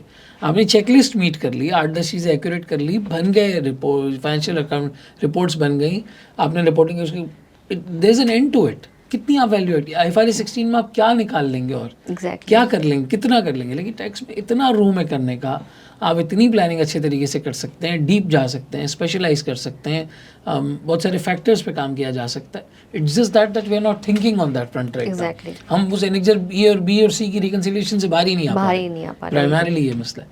So that was your journey at PwC in the tax. Like फिर आपने इंडस्ट्री की तरफ स्विच करने का कैसे सोचा, and where did you switch primarily? अच्छा, काफ़ी डिफ़िकल्ट था वो वक्त, क्योंकि मैं तो बिल्कुल कि मैंने जब छोड़ा था आई वो senior manager at that time, और जब सीनियर मैनेजर PwC किसी को बताता है, इसमें भी काफ़ी कुछ चेंज हुआ था कि पहले तो सीनियर मैनेजर आप बन जाते थे रिकमेंडेशन पे, बट मेरे टाइम पे जब सीनियर मैनेजर किसी को बनाते थे तो पैनल इंटरव्यू होता था, बहुत सारे पार्टनर्स बैठते थे आपके साथ और फिर असेस करते थे कि क्या आप में वो क्वालिटीज़ हैं कि आप आगे चल के पार्टनरशिप ले सकते हैं कि नहीं ले सकते हैं। तो ये वो वक्त था। तो जब मैंने क्लियर किया था अपने सीनियर मैनेजर का रोल, तो डेफिनेटली अब लिया है तो ज़ाहिर सी बात है कि वो परसेप्शन भी यही आता है लोगों का कि भाई इसको हम पार्टनर बनाते हैं, पार्टनर की तरफ देख सकते हैं आगे आने वाले वक्त में। और मेरा भी ये इम्प्रेशन था कि शायद मैं वहाँ तक पहुँचूँ, लेकिन इतनी लॉन्ग टर्म प्लानिंग की भी नहीं थी। I was going with the flow. Business development का वहाँ पर बहुत रोल आ जाता है when you become senior manager, कि आपको बिज़नेस भी लेकर आना है और सब कुछ। बट अनफॉर्चुनेटली जब मैं बनी हूँ 2019 के जुलाई में, 19 के जुलाई में बनी हूँ मैं, मेरा ख्याल है कोविड हमारे December 19 में आया, राइट? तो 6 महीना ही हुआ था और फिर फरवरी 2020 के अंदर कोविड अपने बूम के ऊपर था। तो I was enjoying my senior managership, लेकिन मैं जब कोविड आया ना काम बहुत स्लो हो गया था। और फिर जिस तरह से मैंने अपनी प्लानिंग की हुई थी कि मुझे अपना क्लाइंटेल बढ़ाना है, अपने नीचे लोगों को लेकर आना है, because when you are in a position of senior leadership तो definitely you need something to grow with. एक स्टेगनेंट पोजीशन जब हो जाती है तो आप वही काम रोज़ के रोज़ कर रहे हैं, वही क्लाइंट्स आपने बरसों से किए हुए हैं, तो कुछ नया करने को नहीं था। And that part was really disturbing me particularly. फिर मैं 2-3 लोगों के पास गई, थोड़ा सा लिया मशवरा कि क्या करना चाहिए, लेकिन गुंजाइश ही नहीं थी, मतलब क्लाइंट्स बढ़ नहीं पा रहे क्योंकि 1-2 साल के लिए बिल्कुल आपका बिजनेस हॉल्ट पे आ गया था। बट फिर I started looking for an opportunity outside, तो that part really help me कि मैं कभी भी जो है ना उस प्रोसेस से बाहर नहीं लगी। वो कुछ लोग होते हैं ना, कहते हैं कि अब इतने 9-10 साल गुजार लिए आपने अपनी कंपनी के साथ, मैं तो सीवी ही नहीं बनाई हुई। तो मेरे साथ वैसा नहीं था, सीवी मेरी रेडी थी, तो मैं ऐसे ही सीवी दे दिया करती थी, लोग बुलाते थे तो इंटरव्यू भी ले लेती थी, just for the sake of public relationship, कि भाई इंटरव्यू में पास नहीं भी हो तो अगले बंदे को आप जानते हैं बाई फेस। तो उसको फिर मैंने कंटिन्यू किया, और दिसंबर 2020 में फिर जो है मुझे याद है कि मुझे दराज से ऑफ़र आई थी। अब काफ़ी इंटरेस्टिंग बात है कि मुझे inside PwC, not just for the sake of stopping me from growing outside firm, लेकिन काफ़ी लोगों ने कहा कि दराज नहीं जाना। मुझे नहीं पता लोगों ने ऐसा क्यों कहा, उसके XYZ रीजंस होंगे उनके दिमाग में, लेकिन मैंने कहा अब मुझे रोका है तो अब तो मुझे जाना ही है, कि क्यों नहीं जाना, मैं जाके देखना पड़ेगा कि वहाँ पे लोग क्यों नहीं जाना चाहते हैं। तो लेकिन फिर मैंने एक्सेप्ट कर ली थी। उसके बाद भी लोगों ने कोशिश की रोकने की, लेकिन मेरा कमिटमेंट है एथिकली, आप उससे पीछे नहीं हट सकते। And I really wanted to try something new. लोगों ने कहा कि तुम गलती कर रही हो, पार्टनरशिप तुम्हारे करियर पाथ में है कि तुम उसको एक्सप्लोर करो। थोड़ा सा दुख था कि मैं उस चीज़ को छोड़ के जा रही हूँ, I was stepping out of my comfort zone, लेकिन I really wanted something new at that point in time. मैं थक गई थी एक ही काम कर करके। तो और जैसे मैंने आपको बताया कि मुझे हमेशा से जो है ना कुछ चैलेंजेस लेने की आदत रही। पहले मैंने साइंस छोड़ के बिज़नेस लिया, बिज़नेस छोड़ के O-levels A-levels किया, फिर CA किया। उस वक्त लोग कहते थे लड़कियाँ नहीं कर सकेगी CA, तो वो भी किया। तो मेरे ख्याल है कि एक जो इंक्विजिशन थी मेरे अंदर कि मुझे कुछ नया करना है, उसलिए फिर मैंने फिर फर्म छोड़ी। दराज ज्वाइन किया तो शुरू में it was really hard. I remember at first day of my joining I was sitting across my ex partner in firm, और वो दराज का ही क्लाइंट था। तो काफ़ी डिफरेंट लग रहा था टेबल के उस साइड बैठने में। हमेशा आप उस साइड बैठते थे, आप इस साइड बैठे थे। और फिर उसके बाद जो शुरू के 3 महीने थे, आई रिमेंबर माई CFO जिसके साथ मैं काम कर रही थी, she used to tell me कि you have to step out your consultancy role, you are no more a consultant. तो अब इंडस्ट्री पर्सपेक्टिव से सोचो, तो वो टाइम लग गया मुझे उस जोन में आते आते। And again it was a very interesting learning opportunity. डर एक बात का ये था कि जो लोगों ने कहा था कि दराज नहीं जाना, और मुझे आज भी याद है दराज में हमारे एक IT के एम्प्लॉय हुआ करते थे, वो आते थे हमारे फ्लोर पर और मुझे देखते थे, और मुझे समझ नहीं आता मुझे देखते क्यों है। मैंने उनसे हिम्मत करके पूछा कि भाई क्या बात है, आप क्यों हो सर? कहते हमने शर्त लगाई हुई है कि आप अपनी पोजीशन छोड़ के कब जाएंगे। मैंने कहा ऐसा क्यों? तो कहते हैं इस पोजीशन पे आज तक कोई टिका नहीं है लंबे टाइम के लिए। सही बात है। तो अंदर से खौफ तो बहुत ज़्यादा आ रहा था कि पता नहीं मैं भी टिक पाऊंगी कि नहीं टिक पाऊंगी, लेकिन again it was a challenge for me कि टिकना है, सही करना है, ये परसेप्शन लोगों का। टैक्स बहुत ही एक छोटा डिपार्टमेंट था दराज में, वो इंपॉर्टेंस जो देनी चाहिए हमें टैक्स को इंडस्ट्री के अंदर, वो अगेन मैंने नहीं देखी। तो बहुत मेहनत करनी पड़ी। एक तो पहले 3 महीने में अपने आप पे मेहनत की उस रोल में आने के लिए, इंडस्ट्री रोल में आने के लिए। सिस्टम समझे बैठ के, IT सिस्टम समझे, क्योंकि E-commerce इंडस्ट्री थी, तो E-commerce industry was a very different industry when it comes to taxation as well. कोई पॉलिसीज़ नहीं बनी हुई है हमारे लॉ के अंदर E-commerce को लेकर, तो उसके अपने चैलेंजेस थे। तो IT लेवल सब समझा, क्योंकि सब सिस्टम से बन के आ रहा था, ऑनलाइन था सब कुछ, तो वो समझा बैठ के। और जब 3 महीने के बाद कंफर्म हो गई पोजीशन, उसके बाद फिर मैंने अपनी वहाँ से फ़्लाइट शुरू की, लोगों को कॉन्फिडेंस मिलना शुरू किया। एक बहुत जो चीज़ मैंने दराज में देखी कि बिज़नेस पार्टनरिंग का कॉन्सेप्ट नहीं है। जब आप फाइनेंस इन बिज़नेस देखते हैं तो काफ़ी कुछ बिज़नेस पार्टनरिंग वाला काम आता है, लेकिन जब आप टैक्स को देखते हैं तो बहुत आइसोलेशन में देखते हैं। इनफैक्ट फाइनेंस के अंदर भी टैक्स को बहुत आइसोलेशन में देखा जाता है। लोग आने से घबराते हैं उनके पास कि भाई टैक्स वाले के पास तो नहीं जाना, पता नहीं हमारी कौन सी गलती निकाल के ले आएगा, क्या अब नई चीज़ हो जाएगी जिसमें हमें पैसे पे करने पड़ेंगे। तो वो जो बिज़नेस पार्टनरिंग नहीं थी ना वहाँ पर, वो मुझे काफ़ी कुछ ऐसा लग रहा था कि करने की ज़रूरत है यहाँ पर।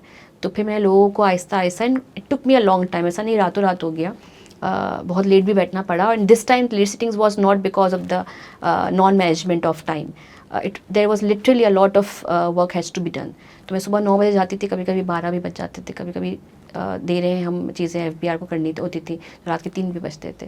तो वो 1.5 साल मैंने लग के काम किया दराज के अंदर, और अल्हम्दुलिल्लाह हमने अपसाइड डाउन वहाँ के टैक्स डिपार्टमेंट को चेंज कर दिया था। लोग आते थे, समझते थे चीज़ों को, उनको पता था कि भाई अब सबसे बड़ा चैलेंज ये था कि मुझे ऐसा लगता था कि अगर आपको सामने वाले से टैक्स सही करवाना है ना, तो उसको थोड़ा बहुत समझाना पड़ेगा। तो लोग कहते नहीं नहीं हमें टैक्स नहीं समझना, आप बता दें इसमें क्या करना है। तो मैं कहती नहीं बैठो, मैं तुम्हें समझाऊंगी, समझ में आए ना आए तुम समझो कि मेरा एंड गोल क्या है। तो लोगों को टैक्स भी पढ़ाया और लोगों को टैक्स समझ भी आने लगा। जब उनको टैक्स समझ में आने लगा ना कि इस डिपार्टमेंट का एंड गोल क्या है, तो they really helped us out to get through with those transactions कि भाई एंड टू एंड सही करने की ज़रूरत है, यहाँ पर ऑटोमेशन करने की ज़रूरत है। हमने ऑटोमेशन भी की।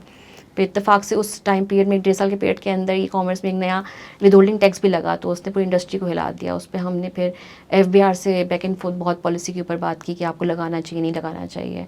पहले 4% था, उसको 2% करवाया।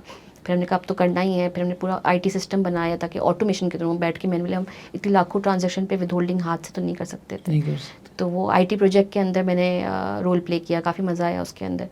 तो it was an exciting journey. मुश्किल थी, लेकिन फिर मुझे रियलाइज़ हुआ कि जितना मुश्किल वक्त होता है, जैसे PwC की आर्टिकल्स थी, उतना ही आपको जो है ना वो सिखा जाता है। तो आपकी लर्निंग वहीं होती है। ऐसा नहीं है कि नॉर्मल पेस में नहीं होती है, लेकिन जहाँ मुश्किलें होती हैं वहीं पे आप ज़्यादा सीखते हैं। ज़्यादा सीखते हैं, सही में। यहाँ पे ना एक बड़ी इंपॉर्टेंट बात आपने की, when I went to Unilever, मुझे पहली बार पार्टनरिंग का कॉन्सेप्ट वहाँ समझ आया था that these departments like accounting, management accounting, finance, treasury, ये सारे डिपार्टमेंट्स बिजनेस को वैल्यू प्रोवाइड करने के लिए, ना कि वॉच डॉग की तरह चीज़ों को मॉनिटर करने के लिए। इनका मकसद वो वैल्यू या वो सेविंग्स ड्राइव करना है। तो टैक्स इटसेल्फ वहाँ पर एक बहुत इंपॉर्टेंट रोल प्ले करता है। और अगर वाकई टैक्सेशन के अंदर ये पार्टनरिंग का कॉन्सेप्ट आ जाए, so every one in the departments and the functions, जितने भी फंक्शंस एंटिटी के अंदर चल रहे हैं, उनको अगर थोड़ी थोड़ी ये चीज़ समझ में आने लग जाएगी तो सेविंग ऑटोमेटिकली ड्राइव हो जाएगी पूरी ऑर्गेनाइजेशन के अंदर। एंड एवरीवन वुड अंडरस्टैंड कि हमें कैसे लेके चलना है चीज़ों के, कि हमारे लिए मामला जो है वो आसान हो, चीज़ें बहुत ज़्यादा पर्टिकुलरली ईजी हो, सिस्टम्स वगैरह समझ में आ जाते हैं लोगों को, तो ट्रांजेक्शन्स वैसे प्रोसेस होने लग जाती हैं। अभी यही होता है कि टैक्स आइसोलेशन में बंदा है, वो परेशान है, सारे लोग अपने टाइम से घर जा रहे हैं, वो कह रहे हैं हमारा मसला नहीं है, टैक्स वाले का मसला है। लेकिन इट सेल्फ कंपनी के लिए वैल्यू ड्राइव हो सकती है अगर सारे लोग आपस में जो है वो कनेक्टेड हो।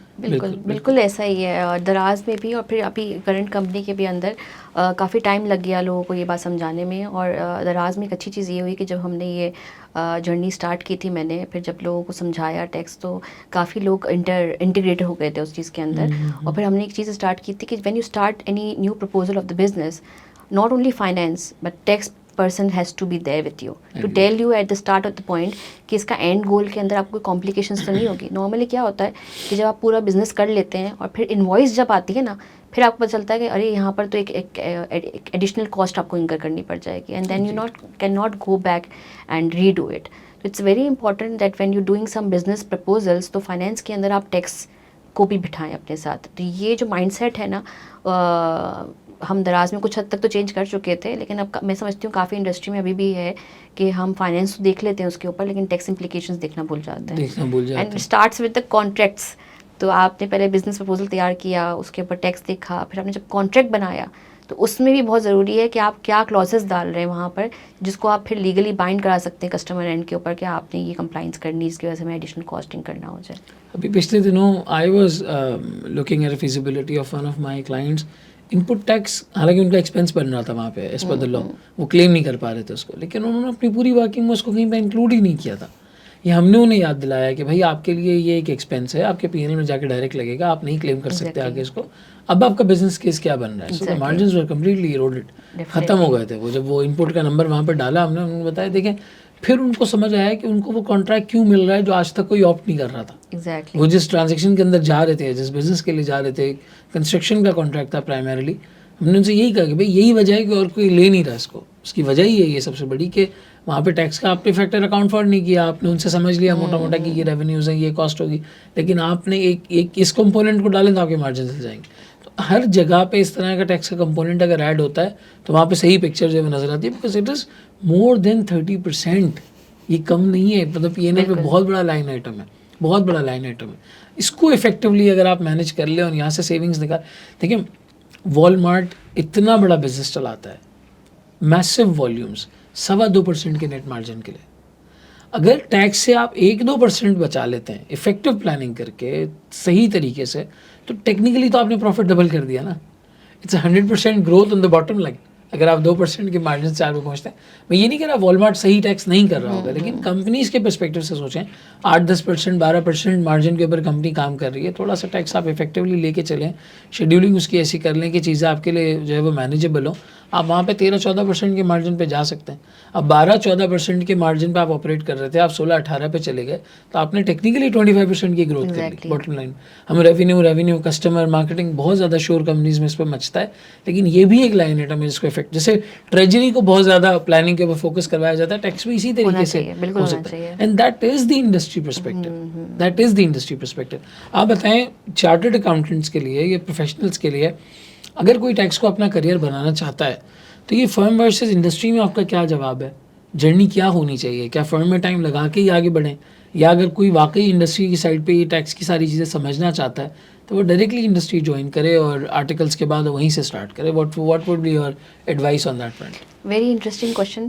It often come in my mind as well, but I had an edge of going into industry and after my consultancy role. तो जब आज मैं एडवाइस देती हूँ अपनी मैनेजमेंट को या किसी को भी बाहर, या अपने एम्प्लॉयज़ के अंदर कोई डिस्कशंस हो रही होती हैं, तो मुझे ये फील होता है कि क्योंकि मुझे पता है कि असेसमेंट में क्या होगा और उसके बाद अपीलेट स्टेज पे जज कैसे सोचेगा या कमिश्नर अपील्स कैसे सोचेगा, तो एंड टू एंड प्लानिंग करने में मुझे आसानी होती है। But irrespective of the fact, I think कि अगर किसी को डायरेक्ट भी जाना है तो वो जा सकता है, लेकिन फर्म के बाद जाने का एक अपना मज़ा है, क्योंकि आपको पता होता है कि how the appeals will go on after aggressive position we are taking into the financial statements. तो लेकिन हर किसी का अपना अपना, मेरा ख्याल है सबके लिए रेसिपी अलग है। मेरे पे जो अप्लाई हुई ज़रूरी नहीं है वो किसी और के लिए भी अप्लाई हो। तो you need to find out your own skill set कि आप किस में ज़्यादा अच्छे हैं। आप कंसल्टेंसी में ज़्यादा अच्छे हैं, उसके थ्रू लर्न कर सकते हैं। And we have to be mindful of the fact कि consultancy and industry is completely different, 360 degree change है। जो आप इंडस्ट्री में करते हैं उसमें आप इंडस्ट्री में एक्सेल कर सकते हैं, और जो कंसल्टेंसी में करते हैं वो कंसल्टेंसी में एक्सेल कर सकते हैं। तो क्योंकि जहाँ पे इंडस्ट्री में एक टैक्स टीम का काम एंड होता है, उसके बाद जो है वो फर्म का रोल शुरू होता है। वो अपील और कंप्लाइंसेस वाला पार्ट वहाँ से शुरू होता है। The only thing which comes while you doing the normal day to day transaction that you take advisory from your clients on some subjects, जिसका आपको लगता है कि राइटिंग में एश्योरेंस की बहुत ज़रूरत है या आपको एक्सपर्ट की ज़रूरत है, तो वो एक रोल आ रहा होता है। तो दे आर टोटली डिफरेंट। तो you need to have that in mind, talk to somebody in the similar role before joining it. अगर आपको टैक्स में जाना है तो आपको कंसल्टेंसी करनी है या आपको इंडस्ट्री में जाना है, तो दोनों के अपने अपने मज़े हैं। कोई ऐसा नहीं है कि दोनों पे एक चीज़ अप्लाई हो सकती है। It depends on the personality, right? Yes, definitely. दराज के बाद आपकी जर्नी है माशाल्लाह, ये the head of tax at Shell Pakistan. अब इंडस्ट्री में हेड ऑफ टैक्स होने का मतलब है कि your the opinion that you are having, या जो जजमेंट आपकी बन रही है, दैट्स उस डिपार्टमेंट की पर्सपेक्टिव से सबसे ज़्यादा सुपीरियर है। उसके बाद आपके कंसल्टेंट का रोल जो शुरू होता है। लेकिन अगर मिसाल के तौर पे एक स्टूडेंट है, मुझसे कह रहा है यार मेरी आर्टिकल्स नियर टू एंड हैं, मुझे नहीं पता कि मैं इंडस्ट्री में टैक्स करूँ या मैं फर्म में टैक्स करूँ, उसके लिए सेफ अप्रोच क्या होगी? अच्छा, या वो पर्सनालिटी ट्रेड्स क्या होंगे जिससे वो अंदाज़ा लगा सके कि मेरे लिए क्या बेहतर है? अच्छा, इसके लिए जो है ना, मैं थोड़ा सा पीछे जाऊंगी। हमारे टाइम पे जो है फर्म ये अलाउ नहीं करती थी कि अगर आपने एक सेक्शन में आर्टिकल्स की है तो रोटेशन हो। लेकिन कुछ टाइम के लिए आई रिमेंबर हमारे पास ट्रेनीज आते थे टैक्स के अंदर भी। तो that kind of exposure is very important for that student who is doing their articles in CA firms. अब तो खैर दूसरे भी स्टार्ट हो गए हैं, प्रैक्टिस के अंदर भी आपको आर्टिकल्स करने की परमिशन मिल गई है। तो if you join that route from uh, जिसको आप कहते हैं कि जो आप प्रैक्टिस के थ्रू अपनी आर्टिकल्स कर सकते हैं, तो आपको शुरू से ही वो फ्लेवर मिलेगा इंडस्ट्री का। And then maybe you continue from your permanent employment from there. लेकिन अगर फर्म में है ना, तो मेरा ये ख्याल है कि फर्म्स को ये सोचने की ज़रूरत है कि कुछ टाइम आर्टिकल्स का आपका टैक्स के अंदर and similarly for transaction advisory हर किसी का मिलना चाहिए, ताकि उस आर्टिकल्स के बच्चे को पता हो कि मुझे अपनी 4 साल के आर्टिकल्स के बाद जाना किस तरह पे।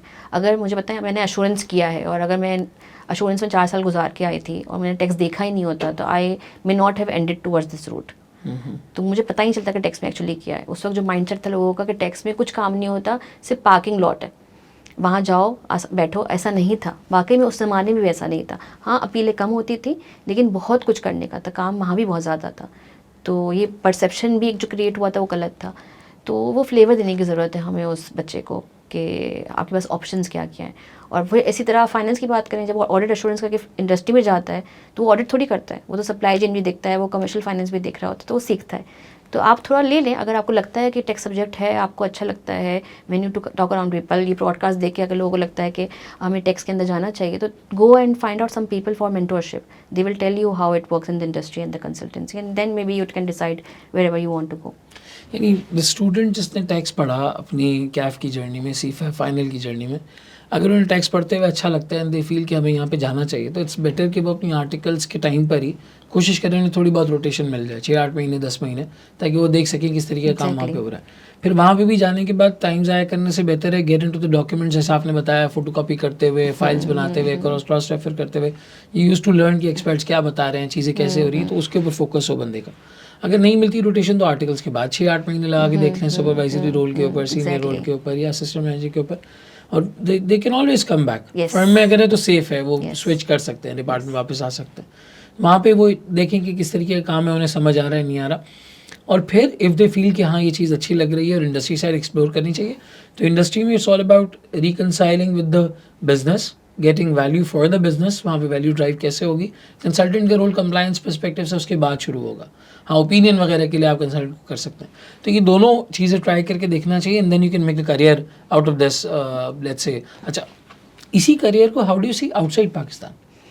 अगर कोई कहता है मुझे टैक्स पसंद है लेकिन मैं तो ऑडिट के थ्रू ही मूव कर सकता हूँ पाकिस्तान से, वो उसने कसम खा ली है मैंने पाकिस्तान में नहीं रहना, उसका फ़ोन छिना है पेट्रोल पंप पे, उसने कसम खा ली है मेरा सीए पार होगा और मैं जो है वो पाकिस्तान से चला जाऊँगा, लेकिन उसको टैक्स भी पसंद है। अब ऐसे प्रोफेशनल के लिए क्या करना चाहिए? Again then you have to see, अब जब initial stage of your career होते हो, आपने फ्रेशली क्वालिफाइड किया होता है, उसके बाद आप अपॉर्चुनिटी ज़्यादा होती हैं as compare to if I see myself as of now when I have been into the stage जहाँ मैं सीनियर लीडरशिप के अंदर आ गई हूँ, तो वहाँ पे थोड़ा सा फ्लेक्सिबिलिटी कम हो जाती है आपके पास जाके। Then people use to see you as a tax person and not a chartered accountant. Of course chartered accountant, but वो उनको लगता है कि आपने स्पेशलाइज कर लिया टैक्स के अंदर and then you can not come back to a core finance role. तो वो जो आपके पास विंडो होती है ना क्वालिफाई करने के बाद, वो बहुत इंपॉर्टेंट होती है। लोग उसको अगर सही से यूटिलाइज़ करें तो वो बहुत इंपॉर्टेंट है कि आपको बाहर जाना है। पहले you need to set your target कि बाहर जाना है, इस रोल को एक्सप्लोर करना है, अगर ये वर्कआउट नहीं कर रहा है तो मुझे करना है। तो वहाँ पे फ्लेक्सिबिलिटी बहुत ज़्यादा होती है। आपने टेस्ट किया, आपको समझ नहीं आया, टैक्स के अंदर जाना है, तो आई वुड से कि पहले आप अपने जो करंट लोकल टैक्स लॉज हैं वहाँ पे 6 महीने गुजार के जाएँ। That gives you an edge when you are going into a tax field outside Pakistan, क्योंकि वो ये देखते हैं कि आपके पास टैक्स का एक्सपीरियंस है कि नहीं। कि टैक्स यू अंडरस्टैंड के हर कंट्री का टैक्स का लॉ काफ़ी लॉज वही रहते हैं, लेकिन अप्लाई करने का तरीका अलग अलग होता है। जैसे मैंने मेंशन आपको कहा कि पाकिस्तान के अंदर एक डिफरेंट पर्सपेक्टिव से टैक्स प्रैक्टिस होती है, बाहर अलग तरीके से होती है, स्पेशलाइजेशन बाहर बहुत ज़्यादा है। तो दे विल आस्क यू कि अगर आपको बाहर टैक्स में आना है तो आपको इनडायरेक्ट में आना है, आपको कॉर्पोरेट टैक्स में जाना है, आपको ट्रांसफर प्राइसिंग में जाना है, आपको डीएल्स टैक्स करना है। तो वो फ्लेवर अगर आपके पास नहीं होगा लोकल टैक्स का, तो आप शायद वहाँ पर नहीं कर सकेंगे। But again if you want to do it, I think you should take a switch from firm to firm. तो जब पहले फर्म अगर यहाँ पर आपने छोड़ी है तो tight for a global mobility जो फर्म्स प्रोवाइड करती हैं, and get into the firm and then again try to have different experiences of assurance taxes and then decide to switch into industry. क्योंकि देखें, फर्म आपको सीखने का मौका देगी, आपको भी ये बात पता है कि वहाँ पे सारे चार्टर्ड अकाउंटेंट हैं, वो आपको कोई जज नहीं करेगा। When you are in industry, तो फिर लोग आपको देखना शुरू कर देते हैं ओपिनियन के लिए। फिर वो आपके पास ये गुंजाइश नहीं होती है कि फिर आप कहेंगे मैं इसको पूछ के बताता हूँ। They see you as an expert of that subject. तो ये बहुत ज़रूरी है कि आप फर्म में ही जितने एक्सपेरिमेंट करने हैं, चाहे यहाँ करने या बाहर करने, वो कर लें और फिर इंडस्ट्री में मूव करें। यानी आपकी बात से ये समझ में आ रहा है कि टेक्निकल डेप्थ लाने के लिए आप फर्म में टाइम स्पेंड करें, आपकी टेक्निकल डेप्थ वहाँ पे बनेगी, चीज़ें आपको डेप्थ में समझ आएंगी, योर डीप डाइव वो थोड़ा समझ में आता है। उसके बाद आप इंडस्ट्री स्विच करते हैं तो वो इंडस्ट्री स्विच करना फ़ायदेमंद है, बिकॉज अब ओपिनियन के लिए लोग पहले आपसे पूछेंगे, उसके बाद कंसल्टेंट पे बात जाएगी, पहले आपसे पूछा जाएगा। तो आपकी अपनी अंडरस्टैंडिंग, आपकी अपनी डेप्थ, आपने वो बहुत ज़रूरी है। अगर वही नहीं होगी तो वहाँ पे फील होगा कि यार शायद सीए किया भी है या नहीं किया, इनको आता क्यों नहीं है, इस तरह का एक इंप्रेशन। पर देखिए, ऐसा नहीं है, मेरा पर्सनल जजमेंट है कि मेरा एक्सपीरियंस इस तरह से, जर्नी इस तरह से गुजरी है। There are some chartered accountants in the tax field specially who are doing very well since inception in the industry.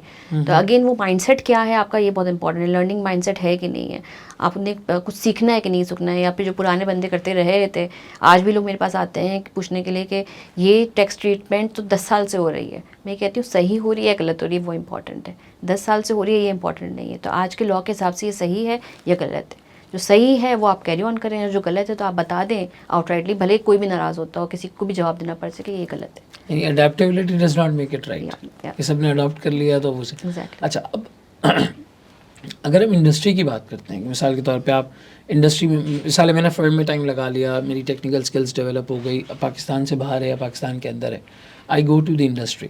Industry के अंदर जो टैक्स का काम करने का जो तरीक़ाकार होता है उसको थोड़ा सा आप डिटेल में बताएं कि क्या क्या चीज़ें इसके अंदर होती हैं, what kind of a lens do you should you have, किस तरह से आप बोर्ड को लेके चलते हैं, सीनियर मैनेजमेंट को लेके चलते हैं। टैक्स वाले तो बहुत हद तक डायरेक्टली कनेक्टेड होते हैं सीएफओ के साथ, सीईओ के साथ, how the reporting roles are like, क्या ग्रोथ प्रोग्रेशन है। अपेरेंटली मैं ये सवाल इसलिए पूछ रहा हूँ because I heard people saying कि यार इंडस्ट्री में टैक्स का काम का मतलब ये रिफंड लेके आओ, और रिफंड लाना डिपार्टमेंट से बहुत मुश्किल है। मतलब आई लिटरली हर्ड दैट। तो ये इम्प्रेशन ज़ाहिर मैंने सुना है अपनी स्टूडेंट के टाइम पर या अपनी आर्टिकल्स के टाइम पे, ट्रेनीशिप के टाइम पे, तो और लोगों ने भी सुना होगा, बहुत लोगों का ये परसेप्शन होगा। तो what's industry tax department look like, और वहाँ पे क्या वैल्यू या किस तरह से काम होता है? अच्छा, कभी मैं आपको इंटरेस्टिंग बात बताऊंगी। जब I was on the other side of the table being consultant, तो जब हमें क्लाइंट चीज़ें नहीं देता था तो हम कहते थे कि यार करने को क्या होता है इसके पास, ये क्लाइंट चीज़ें टाइम पे क्यों नहीं देता है हमें। That's my point. And then when I came on this side, तो इतना कुछ करने को था, बहुत चीज़ें ऐसी थी जो सही करनी थी पहले तो सिस्टम के अंदर, ताकि फिर एंड गोल आपका, क्योंकि आपका क्या होता है बहुत सारी चीज़ों के अंदर आप इंसेप्शन पॉइंट पर सही कर दें ना चीज़ों को, तो आपका क्लरिकल काम बहुत कम हो जाता है, आपका ऑपरेशनल काम बहुत कम हो जाता है। वो माइंडसेट नहीं है इंडस्ट्री के अंदर। तो फिर मैंने जब दराज में भी मैं गई थी तो चीज़ों को इंसेप्शन मतलब स्टार्टिंग पॉइंट समझने की ज़रूरत है कि स्टार्टिंग पॉइंट में क्या गलती है। अगर वहाँ पर फॉर एग्जांपल आपके सिस्टम के अंदर टैक्स रेट सही नहीं डले हुए, तो अगर वहीं गलती होगी तो इनवॉइस टाइम पे आपको करेक्शन की जरूरत पड़ेगी, फिर आपको रेक्टिफिकेशन में जाना पड़ेगा, सीपीआर करेक्शन करानी पड़ेगी। अगर आप सिस्टम को सही कर देंगे, पहले पॉइंट पे जाके गलती पकड़ लेंगे, रूट कॉज पकड़ लेंगे, तो आपका काम कम हो जाएगा।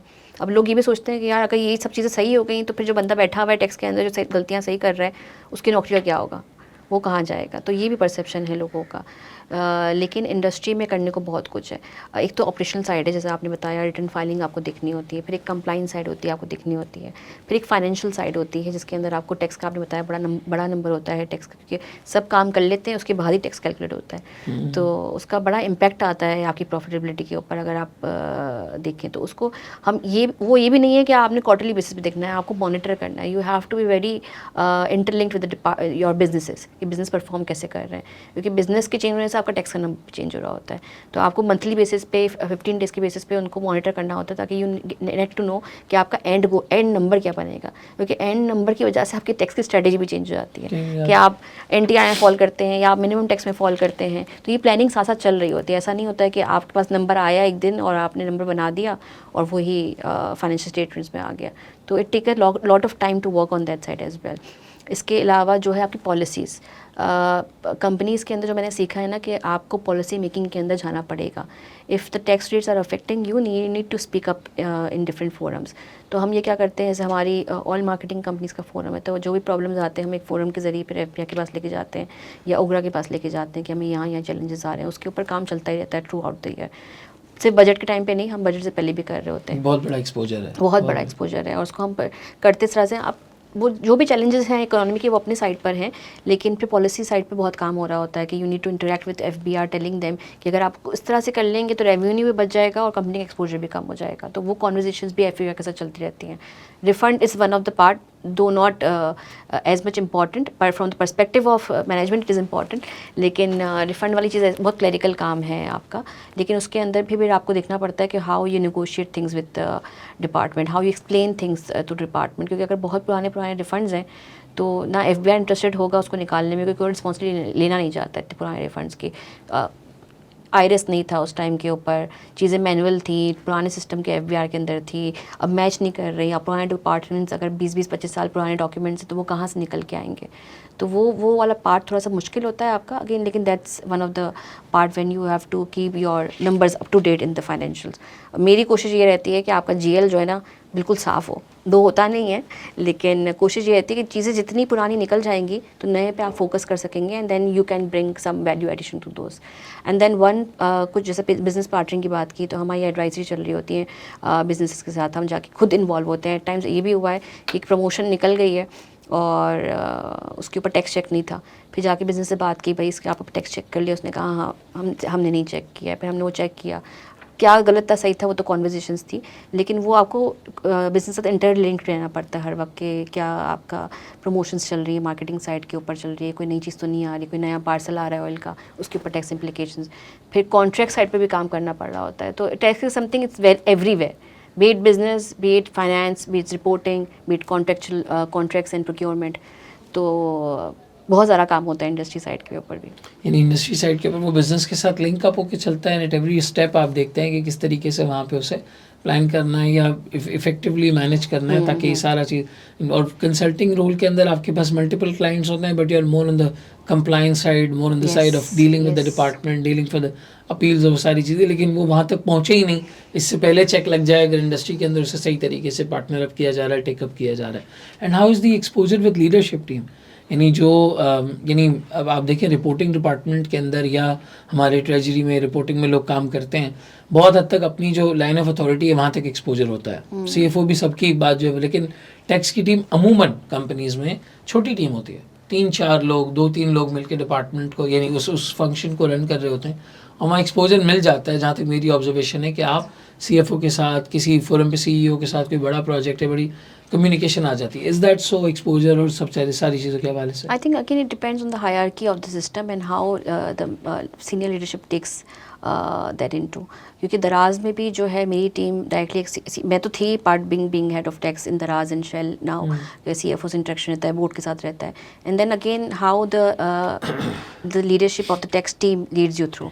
अब जैसे मेरा फोकस ये होता है कि मेरी टीम में जो सेकंड पर्सन, थर्ड पर्सन है, वो भी इतना रेडी रहे कि अगर मेरी एब्सेंस में अगर उसको डायरेक्टली CFO के साथ डील करना है या डायरेक्टली बोर्ड ऑफ डायरेक्टर्स के साथ प्रेजेंटेशन देनी है, तो वो तैयार है उस चीज़ के लिए। तो एक ये चीज़ बड़ी इंपॉर्टेंट है, मुझे तो फील होती है कि थोड़ा सा लैक करती है हमारे अंदर, कि हम जो है ना जो सीखते हैं उसको इम्पार्ट नहीं करना चाहते हैं, ये सोच के कि अगर इसने कल को मेरी जगह ले ली तो फिर मैं कहाँ जाऊँगा। तो मुझे लगता है कि ये अब थोड़ा सा हम जो हम सीनियर मैनेजमेंट के अंदर आए हैं चार्टर्ड अकाउंटेंट्स और जो आएंगे हमारी जगह पे, इनको ये सोचने की ज़रूरत है कि आपने अपनी नॉलेज इम्पार्ट कर देनी है। Believe in your self basically, अगर आपकी जगह यहाँ नहीं बनेगी तो कहीं ना कहीं तो बनी जाएगी, और चार्टर्ड अकाउंटेंट। और आप चार्टर्ड अकाउंटेंसी एक ऐसा सब्जेक्ट है, मुझे लगता है कि आप देखेंगे हर जगह फिट हो जाता है।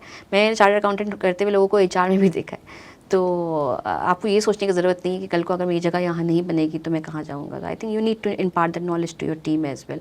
तो जिनको देना होगा एक्सपोजर वो देंगे, जिनको नहीं देना होगा, रिस्ट्रिक्ट करना होगा, वो नहीं देंगे। तो it's, I think it's a mindset. सही। अब थोड़ा सा मैं ऑफ टॉपिक जाऊँगा। देखिए, जब भी हम टैक्स की बात करते हैं ना, तो पाकिस्तान में सैलरी क्लास बहुत रोता है, बहुत ज़्यादा, और मतलब है भी, जेन्युइन बात है। एग्रीकल्चर इतना बड़ा सेक्टर है, आपका टैक्स नहीं हो रहा, बहुत बड़े बड़े सेक्टर्स हैं जहाँ पे टैक्स एप्लीकेशन आ सकती है, नहीं देखा जा रहा, अंडर इन्वॉइसिंग का मसला खड़ा हुआ है इम्पोर्ट एक्सपोर्ट के अंदर, क्लियरिंग फॉरवर्डिंग में 10,000 चीज़ें होती हैं, एवरीवन नोज एवरीथिंग। बहुत बड़ी बड़ी पर्सनैलिटीज़ FBR की बड़ी पोजीशंस पे आके बैठी हैं, लेकिन हम उसे अनफॉर्चुनेटली नहीं कर पाए। ये इंडिविजुअल टैक्सेशन, यहाँ पे कोई तरीका ऐसा है कि लोग अपने आप को प्रोटेक्ट कर सकें, या मतलब उनका भी एक परसेप्शन ये आ जाता है कि पता नहीं यार, एम्प्लॉयर तो हमें टैक्स कट करके जो दे देता है, एम्प्लॉयर नहीं करेगा तो टैक्स एक्सपेंस क्लेम नहीं कर सकता, सेक्शन 21 नहीं क्लेम कर पाएगा एक्सपेंस। तो इंडिविजुअल टैक्सेशन, सैलरीड इंडिविजुअल की टैक्सेशन के अराउंड कोई आपके थॉट्स, कोई ऐसी चीज़ जो ये लोग कर सकें? अच्छा, इसके ऊपर अनफॉर्चुनेटली हम भी बैठे थे पिछले साल, जो है वो स्लैब्स काफ़ी चेंज हुए, जिसके ऊपर काफ़ी इम्पैक्ट आया था इंडिविजुअल टैक्सेशन के ऊपर, कि काफ़ी लोगों के स्लैब्स जो है ना वो अपर साइड पे चले गए थे उस टैक्स चेंजेस की वजह से। तो very fortunately I came across a group of people who were thinking of to found any association for this class. क्योंकि आप देखेंगे तो काफ़ी सारे, अब जब टैक्सेस की बात आती है तो you have association for retail, you have association for dealers, petroleum pump owners, आपके बिजनेस फोरम्स हैं, पाकिस्तान बिजनेस काउंसिल है, OICCI है। तो ये कंपनीज़ की बात करते हैं। लेकिन जब हमने थोड़ा सा ब्रेनस्टॉर्म किया तो ऐसी कोई एसोसिएशन हमें मिली नहीं जो सैलरीड क्लास के लिए बात करे या कोई इंडिविजुअल के लिए राइट्स के लिए बात करे। तो हमने फिर 5-6 लोगों ने, चार्टर्ड अकाउंटेंट्स भी थे उसमें, MBAs भी थे, लॉयर्स भी थे, हमने बैठ के इस पर ब्रेनस्टॉर्म किया था। And we have informally formed a group with the name of salaried class alliance. और फिर हमने कोशिश की थी कि हम कुछ स्टेप्स लें इंडिविजुअल्स के लिए, ताकि हम एटलीस्ट अपनी आवाज़ उठा सकें FBR तक, क्योंकि ये क्लास अपने लिए तो कुछ बोल नहीं सकती। और अनफॉर्चुनेटली ये वो क्लास है वाइट कलर जॉब्स की, जिनको अगर प्रोटेस्ट के लिए आप बुलाएंगे भी तो वो नहीं आएंगे, ये सोच के कि यार हम तो नहीं जा सकते प्रोटेस्ट करना, ऑफिस टाइमिंग है, ऑफिस टाइमिंग्स हैं, या फिर हमारी फैमिली है, हम जाएंगे तो पता नहीं क्या होगा वहाँ पर। तो ये है हम में, ये थोड़ी सी है हमारे अंदर कि हम अपनी राइट्स के लिए बोल नहीं पाते। तो हमने ये कोशिश की थी इस अलाइंस के थ्रू कि एटलीस्ट हम प्रोफेशनली उन फोरम्स को इन्वॉल्व करें, उनके बताएं कि क्या चैलेंजेस है इस क्लास के। और FBR तक भी गए थे हम, मिनिस्ट्री ऑफ फाइनेंस को भी हमने लेटर्स लिखे थे ये बताने के लिए कि ये प्रॉब्लम है। लेकिन अनफॉर्चुनेटली मुल्क के हालात इस तरह के हैं कि उनके पास यही बेचारी क्लास बचती है। जैसा कि आपने कहा कि विद होल्डिंग हो जाती कंपनी लेवल के ऊपर, कंपनी ने तो करनी है अपनी मॉनिटरिंग के लिए कि उनके ऊपर पेनल्टीज न लगाए, वो काट के देती है। तो this is the only class which gets an income after deduction of tax. कि आप अपनी एक तो ग्रॉस इनकम पे टैक्स पे करते हैं, कंपनीज जो होती हैं वो अपनी नेट इनकम पे करती है। ये जो क्लास होती है वो अपनी ग्रॉस इनकम पे टैक्स करती है और उसको टैक्स कट के पैसा मिल रहा होता है उसके हाथ पे, तो उसके पास कोई तरीका नहीं है उसको बचाने का।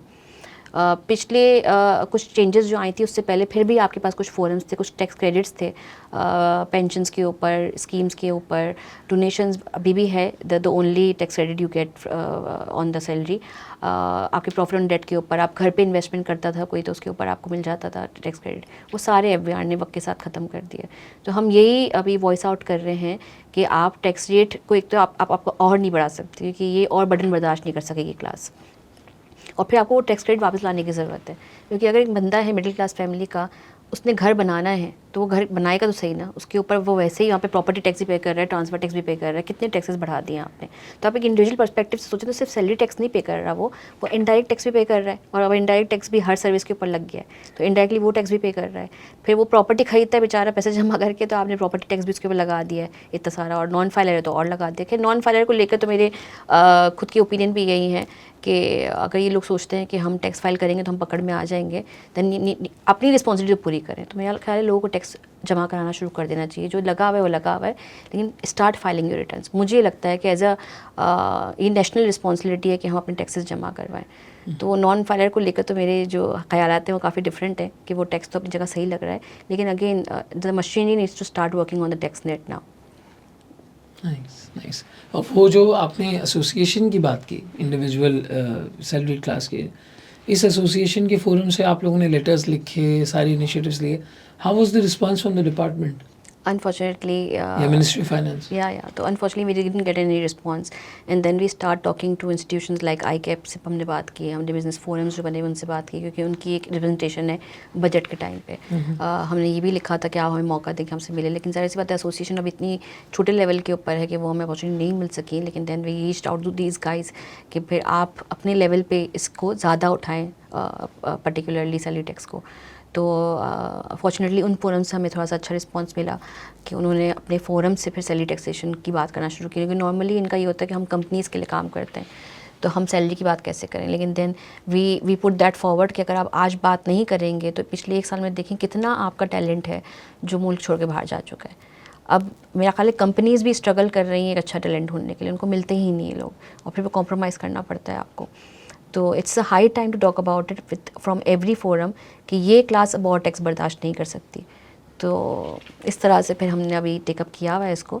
लेकिन ऐसे मैंने आपको मेंशन किया कि अभी स्टार्ट हुई लास्ट ईयर ही हमने towards end of October November इसको स्टार्ट किया, तो it will take some time to build up this with FBR, but we are on it. I hope it takes some time only, वरना तो काफ़ी ज़्यादा वक्त इस पर जो लग जाता है। What's ICAP's role in overall forming the tax outlook of Pakistan in terms of companies, partnerships, individual, salary class?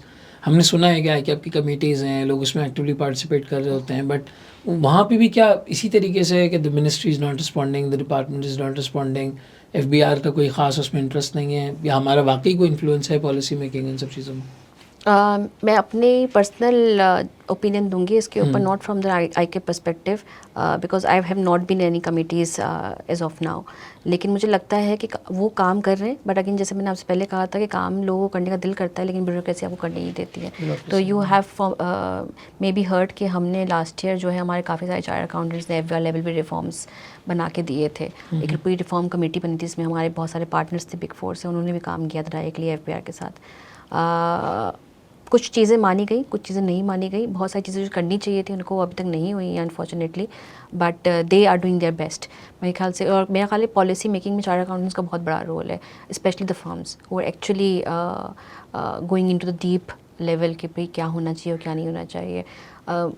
मसला ये है कि पॉलिसी भी हमें बनानी है और फिर अगर सही ना हो तो लड़ना भी हम नहीं है। तो वो एक कॉन्फ्लिक्ट ऑफ इंटरेस्ट ज़रूर है, लेकिन क्योंकि हमने सब दोनों साइड्स देखी हुई हैं, from the client perspective, from the tax payer perspective, and then we are sitting into consultancy role, we have a greater responsibility to get it corrected. तो मेरे ख्याल है फर्म्स वो काम कर रही हैं अपने लेवल के ऊपर, उनकी सुनी भी जाती है, लेकिन होना ना होना अगेन अगर वही वाली बात है कि आपकी इकोनॉमी अभी किस लेवल पर है कि उसको इम्प्लीमेंट कर सके, और फिर और बहुत सारे चैलेंजेस हैं उसको इम्प्लीमेंट करने के लिए। सही सही सही। सो फ्रॉम अगर मैं कंक्लूड करूँ हमारी इस बात को, तो as a career it's an amazing career, both from a perspective of consulting as well as अगर वो इंडस्ट्री में काम करना चाहें और उसके थ्रू करना चाहें, बट इट डिपेंड्स कि वो जो भी इंडिविजुअल है, जो प्रोफेशनल है, स्टूडेंट है, ही हैज़ टू डिसाइड और शी हैज़ टू डिसाइड कि क्या ये करियर हमारे लिए है नहीं है। तरीक़ाकार ट्रेजेक्ट्री में ये होना चाहिए कि आप पहले तो कोशिश करें आर्टिकल्स में ही आपको कुछ टाइम मिल जाए, नहीं मिल पाता आप आर्टिकल्स के बाद थोड़ा सा वक्त लगा के देख लें। इफ़ यू फील कि यार ये अच्छा रोल है, एक्साइटिंग है, मुझे मज़ा आ रहा है, यू शुड कंटिन्यू। और फिर अगर इंडस्ट्री की चीज़ एक्सप्लोर करनी है तो अपनी टेक्निकल डेप्थ डेवलप करने के बाद करें, क्योंकि ये बहुत ज़्यादा इंडस्ट्री में आपको वहाँ पे जो है वो काम आता है। फिर अगर इंडस्ट्री की बात करें, फर्म की बात करें, तो स्पेशलाइजेशन के भी रास्ते हैं, एक्सपोर्ट और सर्विसेज का एंगल भी यहाँ से निकल सकता है, बट इट्स जस्ट दैट कि पीपल टेक इट पॉजिटिवली। अगर आपको टैक्स आता है तो आप दुनिया में कहीं भी सर्विसेज की प्रोवाइड कर सकते हैं, दूसरे ममालिक जा सकते हैं, मूव कर सकते हैं। ऑल्दो आई एम अज्यूमिंग कि ऑडिट जितना आसान नहीं होगा मोबिलिटी पे जाना, लेकिन अपॉर्चुनिटीज़ हैं, जाया जा सकता है और इवेंचुअली इसमें जो है वो किया जा सकता है। फ्रॉम अ करियर परस्पेक्टिव आपको कहीं भी ऐसा लगा या कभी भी आपने ऐसा फील किया कि एक कन्वेंशनल जो फाइनेंस रूट होता है वहाँ पे हर एतबार से जॉब सेटिस्फैक्शन, रेप्यूटेशन, रेम्यूनरेशन, आप सारे पर्सपेक्टिव्स डाल दें, डिड यू एवर फील कि यार वो थोड़ा सा आगे और टैक्स में होने की वजह से मैंने कहीं पर कोई नुकसान उठाया या कोई ऐसी चीज़? अच्छा, मुझे कभी कभी फील ज़रूर हुआ, लेकिन मैंने कभी रिग्रेट नहीं किया। जो मेरे साथ चार्टर्ड अकाउंटेंट्स से जो कोर फाइनेंस रोल में गए थे, उनकी प्रोग्रेशन मुझसे तेज़ हुई, लेकिन उसकी वजह सिर्फ शायद टैक्स में होना ना होना नहीं, उसके मल्टीपल रीजंस हैं। पर्सनल लाइफ, कहाँ मुझे वर्क लाइफ बैलेंस करना है, कब मुझे कौन सी अपॉर्चुनिटी लेनी है, फर्म में बहुत ज़्यादा टाइम गुजारा, फिर इंडस्ट्री के अंदर आई, but I am enjoying my part. मतलब आज भी मुझसे सवाल किया जाता है, जो कि बहुत डिफ़िकल्ट सवाल है, कि हेड ऑफ टैक्स के बाद आगे क्या, क्योंकि आप ये देखेंगे कि इस पोजीशन के बाद पाकिस्तान के अंदर आपको कोई रोल और है नहीं, तो आगे आपका प्रोग्रेशन किस लेवल पे होगा। So I am on the verge of that time, I need to make decision that rather I want to continue with tax और maybe try something new in the core finance roles, जिस पर अभी explore कर रही हूँ क्या करना चाहिए। And lots of people end up doing consultancy after this position, I have seen some people, but I think अगर आप देखेंगे ना 5-6 सालों के अंदर जब टैक्स कितना इंपॉर्टेंट हो गया है, कि अब आप जो भी सीवी उठा लें फाइनेंस की, उसके अंदर टैक्स कहीं ना कहीं आपको नज़र आ रहा होगा कि टैक्स में आपको थोड़ी बहुत नॉलेज होनी चाहिए टैक्स की। CFO रोल्स देख लें, आप कोई फाइनेंस हेड का रोल देख लें, वहाँ टैक्स का वर्ड आपको ज़रूर नज़र आएगा। तो टैक्स की नॉलेज होना बहुत ज़रूरी है। तो आई थिंक जब आपने टैक्स किया हुआ है and chartered accountant, you can easily move out to some finance role as well, और वहाँ पे टैक्स की नॉलेज आपको एक एज देती है बाहर जाने के लिए भी और लोकली भी रिलोकेट करने के लिए भी। तो I have never regret to be part of this field, और मज़ा आ रहा है अभी तक, और अभी मैं सोच रही हूँ कि इससे आगे अब क्या करना चाहिए। वंडरफुल, ज़बरदस्त। मुझे याद है एक सेमिनार में मैंने सेमिनार अटेंड किया था, तो वहाँ पे एक पार्टनर बैठे हुए थे, तो उन्होंने कॉन्वर्सेशन करते करते बीच में एकदम से बोला कि भाई बाकी सब आप छोड़ दें, फर्म में सबसे पहले रेवेन्यू टारगेट टैक्स के पार्टनर मीट करते हैं। That was an alarming situation कि वाकई मतलब एडवाइजरी बहुत एक्सपेंसिव है, वो इतना आसान नहीं है। आप मतलब काम अगर वो मुश्किल है, उसके आपको थोड़ा सा ड्राई फील होता है, कभी कभी आपको एंड नहीं मिल रहा होता कि यार मैं कंक्लूड क्या करूँ, रात लगा दी, केस लॉस देख लिए, प्रेसिडेंट्स देख लिए, सुबह अपील में जाना है, अच्छा खासा टाइम लगा चुका हूँ, कंक्लूजन पे नहीं पहुँच पा रहा। तो जहाँ काम इतना मुश्किल है, वहाँ पे उसकी ज़ाहिर जो चीज़ें हैं वो भी बैलेंस उसी तरीके से जो है वो होती हैं। थैंक यू सो मच कोमल, बहुत अच्छी कॉन्वर्सेशन रही आपके साथ। कोई मैसेज टैक्स के हवाले से जो स्टूडेंट्स करना चाहते हैं लेकिन वो बस डर के देखने के एतबार से जो है वो मूव कर जाते हैं कि नहीं फाइनेंस में ही रहते हैं, पता नहीं कैसा होगा क्या होगा, उनके लिए आप कोई बात कहना चाहें and then we can conclude. अच्छा, जैसे मैं पहले ही बात करी थी, लोग टैक्स का word itself is a very negative तरीके से देखा जाता है। तो अगर मुझे कभी मौका मिले अपनी ज़िंदगी में तो मैं टैक्स का वर्ड रिवर्ट करना चाहूँगी, बट ऐसा नहीं है कि टैक्स आपको जो है ना करना मुश्किल है। लोग मुझे आज भी लोग आते हैं कहते हैं कि नहीं टैक्स नहीं करना, आप उसके अलावा कुछ भी करा लें, टैक्स नहीं करना। तो जब तक देखेंगे नहीं, जब तक उसमें फील्ड में आएंगे नहीं, आपको पता कैसे चलेगा कि टैक्स में है क्या। तो it's a wonderful subject I think, और बहुत कुछ करने को है। अनफॉर्चुनेटली थोड़ा लिमिटेड स्कोप है पाकिस्तान के अंदर, बट आप ये ना सोचें कि आपने पाकिस्तान में रहना है या बाहर रहना है। I think you need to specialise in something. I am still learning, और अभी बहुत मुझे लगता है कि बहुत कुछ करने को टैक्सेशन के अंदर। If you really feel like कि tax is a good subject, I think you need to have that flavour in your life. तो प्लीज़ टैक्स की तरफ आएँ। और सबसे बड़ी बात यह है कि try to have that PR starting from your career. जब आप स्टूडेंट हैं तब भी आप लोगों से इंटरेक्ट करें। अभी तो सोशल मीडिया ने इतना डेवलप कर लिया है कि अब आप ये पॉडकास्ट कर रहे हैं, पता नहीं कितने लोग सुनेंगे। तो लोगों से मिलें जाकर, लिंक्डइन पे ऐड करें। LinkedIn is a wonderful platform. Start connecting with people through that forum, और फिर पूछें उनसे जाके before taking any decision in your life कि फिर कैसा होता है इस फील्ड में जाना। Then again it's up to you, how do you move forward with it. ज़बरदस्त ज़बरदस्त ज़बरदस्त, thank you so much Komal, it was really insightful. आप में से बहुत सारे लोगों ने आज से पहले जब टैक्सेशन को कंसिडर किया होगा तो आपने इस बात पर फोकस किया होगा कि जी इनकम टैक्स फर्म ज्वाइन करनी है, कंसल्टिंग रोल होगा, कंप्लाइंसेस होंगी, कमिश्नर्स के पास जाना होगा, अपील्स को देखना होगा। लेकिन एक बहुत बड़ा पर्सपेक्टिव इसका ये भी है कि यही टैक्सेशन कंपनीज़ के पर्सपेक्टिव से बहुत बड़ा नंबर होता है, बहुत बड़ी चीज़ होती है। बहुत कम लोगों में एक लीन स्ट्रक्चर के अंदर आप इस डिपार्टमेंट में जल्दी ग्रो कर सकते हैं, जल्दी ऊपर जा सकते हैं, चीज़ों को बेहतर तरीके से जो है वो वहाँ पर काम किया जा सकता है अगर आपकी टेक्निकल डेप्थ है। क्योंकि अगर आपको टैक्स आता है, आई एम श्योर कंपनी में बहुत सारे लोगों को नहीं आता होगा, आपको आता है अगर टैक्स, आप अच्छे तरीके से उसमें एक्सेल कर सकते हैं तो आप ना सिर्फ वैल्यू ऐड कर सकते हैं, बिजनेस के लिए सेविंग्स लेके आ सकते हैं, बल्कि एक अच्छे करियर और एक अच्छी ग्रोथ ट्रेजेक्ट्री को एंजॉय भी कर सकते हैं, both inside and outside Pakistan. हम जितना भी टेक्नोलॉजी में आगे चले जाएँ, आर्टिफिशियल इंटेलिजेंस की तरफ चले जाएँ, मुख्तलिफ डोमेन्स को हम एक्सपैंड करते चले जाएँ, government will keep taking tax from you. तो ये सब्जेक्ट हमेशा रहेगा, हमेशा इसकी आमेज़िश रहेगी कंपनीज़ के ऑपरेशंस में, कंपनीज़ के नंबर्स में, और यहाँ पर सेविंग लाना, वैल्यू ड्राइव करना बहुत ज़्यादा सिग्निफिकेंट करियर ऑप्शन जो है वो आपके लिए बन सकता है। अब हमें अपने थॉट्स बताइएगा इसके बारे में। The whole conversation was about adding value from a tax perspective, both from firm side as well as industry side. आप लोगों के सवाल हो, मज़ीद कोई कॉन्वर्सेशन आप इसके ऊपर करवाना चाहें, कहना चाहें, कोई बात शेयर करना चाहें तो कमेंट सेक्शन में हमें ज़रूर बताएं। हम इसी तरह की कॉन्वर्सेशंस आपके लिए इंशाल्लाह ताला लाते रहेंगे जो आपको आपकी करियर डिसीजन मेकिंग में specifically from a finance background perspective help कर सकें, चाहे आपका किसी भी क्वालिफिकेशन से ताल्लुक़ हो। हमें ज़रूर बताइएगा। और भी कॉन्वर्सेशन इस तरह की आगे कौन कौन सी होनी चाहिए, इस पर भी ज़रूर अपना फीडबैक दीजिएगा। अपना बहुत बहुत ख्याल रखें। Thank you so much. Muzammil Munaf signing off from today. Thank you so much. अल्लाह हाफ़िज़।